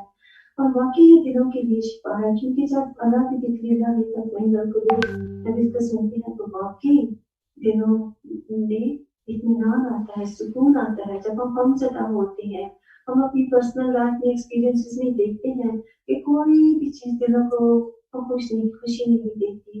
جو خوشی دیتی ہے تو وہ صرف اور صرف اللہ کا کلام ہے. اللہ پاک ہم سب کو اس کلام سے جوڑ دے. اور پھر ہم دیکھتے ہیں کہ کلام کے ساتھ جڑنے والے ان کی زندگی، جیسے حضرت ابراہیم علیہ السلام کو دیکھ رہے ہیں کہ زندگی میں کس قدر قربانیاں اور پھر اللہ کے محبوب بن جاتے ہیں، اللہ کے قریب بن جاتے ہیں، اللہ کے دوست بن جاتے ہیں. اللہ پاک ہمیں بھی ان کا ذکر ہے، جیسے ہم نماز میں ہر بار ہوتا ہے جب ہم درود شریف پڑھتے ہیں تو ابراہیم علیہ السلام کا ذکر آتا ہے. تو اللہ کرے کہ ہم دنیا میں ایسے اثرات چھوڑتے جائیں کہ جن کا اجر ہمیں بھی ملے، ہماری بات جو کرے ان کو بھی ملے. جزاکم اللہ خیر کثیر احسن الجزاء. جزاکم اللہ خیر کثیر جی. اور آپ سب امید ہے کہ آپ ابھی اس سیشن کو بہت انجوائے کر رہی ہیں اور اپنے لیے کی پوائنٹس بھی لے رہی ہیں. السلام علیکم ورحمۃ اللہ وبرکاتہ. وعلیکم السلام ورحمۃ اللہ. جی السلام علیکم ورحمۃ اللہ وبرکاتہ. جی ذرا قریب کر لیجیے, آپ کی آواز باہر نہیں جا رہی. جی الحمدللہ آج کے لیسن سے بھی ہمیں بہت خوبصورت پوائنٹس ملے, جس میں سے ایک پوائنٹ یہ تھا کہ حقیقتاً کامیاب وہ ہے جس کا مرنے کے بعد ذکر خیر ہو, اور جو اللہ کی رضا کے راضی ہو اور اللہ کی شریعت اور نبی پاک صلی اللہ علیہ وسلم شریعت پر راضی ہو. اس میں بہت زیادہ خوبصورت چیز مجھے یہ لگی کہ جس طرح آپ وہ کام کریں اور جب وہ اپنے لیے چھوڑتے جائیں تاکہ آپ کا ذکر خیر میں ہو اور آپ کے لیے وہ صدقہ جاریہ بنے. اور اللہ سبحانہ تعالیٰ ہم سے وہ کام لے لے, اس بات کی نیت کرنی ہے اور آج سے ہی سوچنا ہے کہ زندگی ہم نے اگر ابھی سے ویسٹ کر دی ہے, ہم یہ سوچنا ہے کہ آپ کوئی ایسے کام کریں جو ہمارے لیے صدقہ جاریہ بنے. اس کے علاوہ جو بات مجھے اچھی لگی جو آخری پوائنٹس تھے, جس میں غم اور پریشانی کا علاج عام لوگ کیا ڈھونڈتے ہیں ڈپریشن میں. جیسے دیگر ادیان کے لوگ سوچتے ہیں کہ غم اور غمزدہ لوگوں کو کہا جاتا ہے کہ کھلی فضا میں جائیں, موسیقی سنیں, کھیلوں میں حصہ لیں, اپنے آپ کو مصروف کریں اور صرف مندانہ سرگرمیوں میں مشغول رہیں. لیکن ہمارا دین اسلام ہمیں کیا سکھاتا ہے کہ اسلام کی نماز پڑھیں, اللہ کا ذکر اور استغفار کریں, قرآن پاک کی تلاوت کریں, اللہ پر توکل کریں, قضا اور قدر پر راضی رہیں اور عمل صالح کریں. تو ان ساری چیزوں سے مجھے جو لگتا ہے کہ ہمارا اپنی بھی اصلاح ہوتی ہے, ہماری روحانی بھی اصلاح ہوتی ہے, اور اس کے ساتھ ساتھ ہم آگے پیچھے اپنے لوگوں کو بھی دیکھتے ہیں, جب لوگوں کو دیکھتے ہیں عمل صالح کرتے ہیں, ان کو اچھا سوچتے ہیں, اس سے ان کو بھی فائدہ ہوتا ہے اور خود بھی آپ کو دلی خوشی ملتی ہے. اللہ سبحانہ تعالیٰ ہمیں یہ سب کام کرنے کی توفیق عطا فرمائے اور ہمیں ایسی خوشیاں ملیں جو ہماری روح کو جو ہے وہ منور کر دے, اللہ کے نور سے منور کر دے. جزاک اللہ خیر. جی جزاک اللہ خیر. جی آپ سسٹر آپ بھی ایک دو لوگوں کی شیئرنگ لے لیجیے. جی السلام علیکم ورحمۃ اللہ. انشاءاللہ استاد جی ہمارے ساتھ سسٹر نادیہ ہیں, پہلے سسٹر نادیہ کو لے لیتے ہیں. جی سسٹر نادیہ آپ مائک لیجیے. کوئی السلام علیکم سب کو, میرا بہت سلام. میری بہنوں نے اتنی پیاری باتیں کی اینڈ مجھے بڑی خوشی ہوئی کہ جس طرح ہم لوگ ایک کشتی کے سوار انشاءاللہ ہم جنت کی طرف جا رہے ہیں. میں تو یہی کہوں گی اساتذہ جی, بہت آپ نے وزڈم کی باتیں کی ہیں. ایاک نعبد و ایاک نستعین, میں تو اللہ سے مدد مانگوں گی ہمیشہ, میں اللہ کی عبادت کرتی ہوں. اور میں یہ ایک بات کروں گی کہ خودی کو کر بلند اتنا کہ ہر تقدیر سے پہلے خدا خود پوچھے بتا تیری رضا کیا ہے. تو ہماری خودی اتنی بلند ہونی چاہیے اور ہمیں اپنی اصلاح اس طرح کرنی چاہیے کہ اللہ کا ذکر ہم کریں اور یہ جو ہے استرار سے پہلے اللہ کی پناہ مانگے. اور آپ نے اتنی پیاری بات کی ہے کہ شکر گزار لوگ جو ہوتے ہیں تیر پھینکنے سے پہلے ہی نشانی درست کر لیتے ہیں, اور ہم اتنے اچھے کام کریں کہ ہمارے مرنے کے بعد بھی ذکر خیر ہو. انشاءاللہ اللہ تعالیٰ ہم سے راضی ہو. جزاک اللہ خیر. استاد جی ایک دو سوال ہیں, اگر استاد جی ایک دو سوال ہیں. ایک تو یہ کہ what is the difference between دل and نفس؟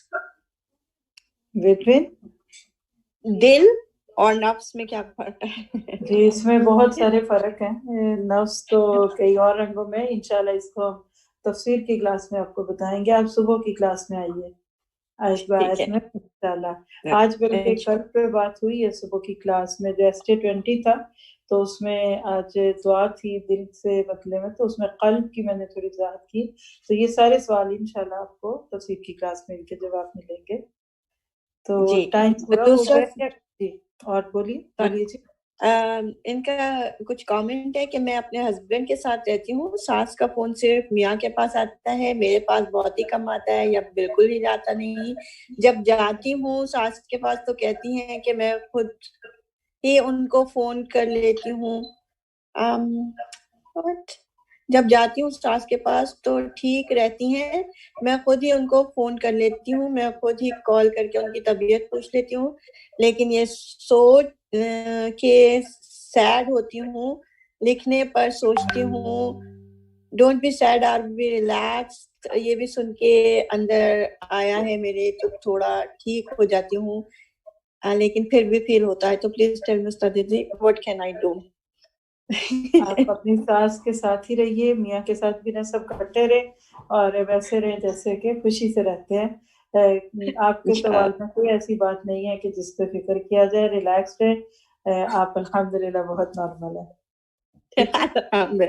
جی استاد جی بارک جزاک اللہ اللہ فیک. خیر، اللہ تعالیٰ راضی رہے. جو لوگ سنتے ہیں روز ان کو تو پتہ ہی ہے، لیکن یہ سیشنز منڈے ٹو تھرسڈے ہوتے ہیں. تو next Monday to Monday Thursday. انشاءاللہ لائیو سیشنز کے ساتھ ہم آئیں گے 4 سے 6 بجے UK ٹائم. اس کے علاوہ ہمارا ویکینڈز پہ اسپیشل سیشنز ہوتے ہیں پرسنل گرومنگز کے، جس میں ہم پرسنالٹی کو پڑھ رہے ہیں آج کل. تو جو بھی اس سے فائدہ اٹھانا چاہیں تو وہ جو ہی لائیو آئے. وہ بھی ہمارا آلموسٹ 6 to 8 کا ٹائم ہوتا ہے سیٹرڈے اور سنڈے. اور اس کے علاوہ جو بھی اگر آپ چاہتے ہیں کہ آپ کو کوئی بھی ایسا میسج آئے کرے تو آپ اپنا واٹس ایپ کا نمبر شیئر کر سکتے ہیں کسی بھی ایڈمن سے، تاکہ آپ کو ایسے گروپ میں شامل کیا جائے جس میں آپ کے پاس فیس بک یا پھر یوٹیوب اور مکسلر وغیرہ کا لنک آتا ہے. سبحانک اللہم و بحمدک اشہد ان لا الہ الا انت استغفرک و اتوب الیک.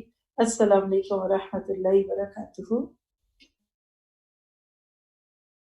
أعوذ بالله من الشيطان الرجيم.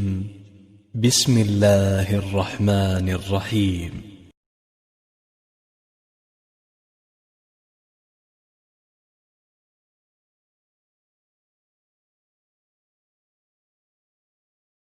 والضحى والليل إذا سجى ما ودعك ربك وما قلى وللآخرة خير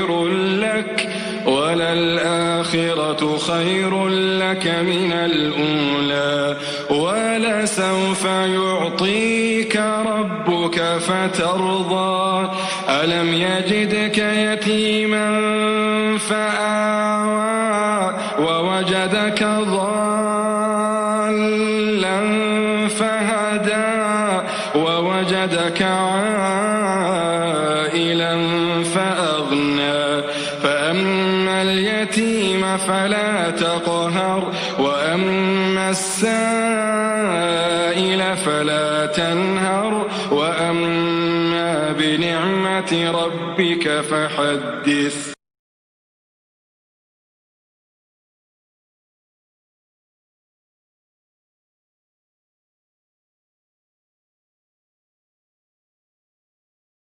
أعوذ بالله من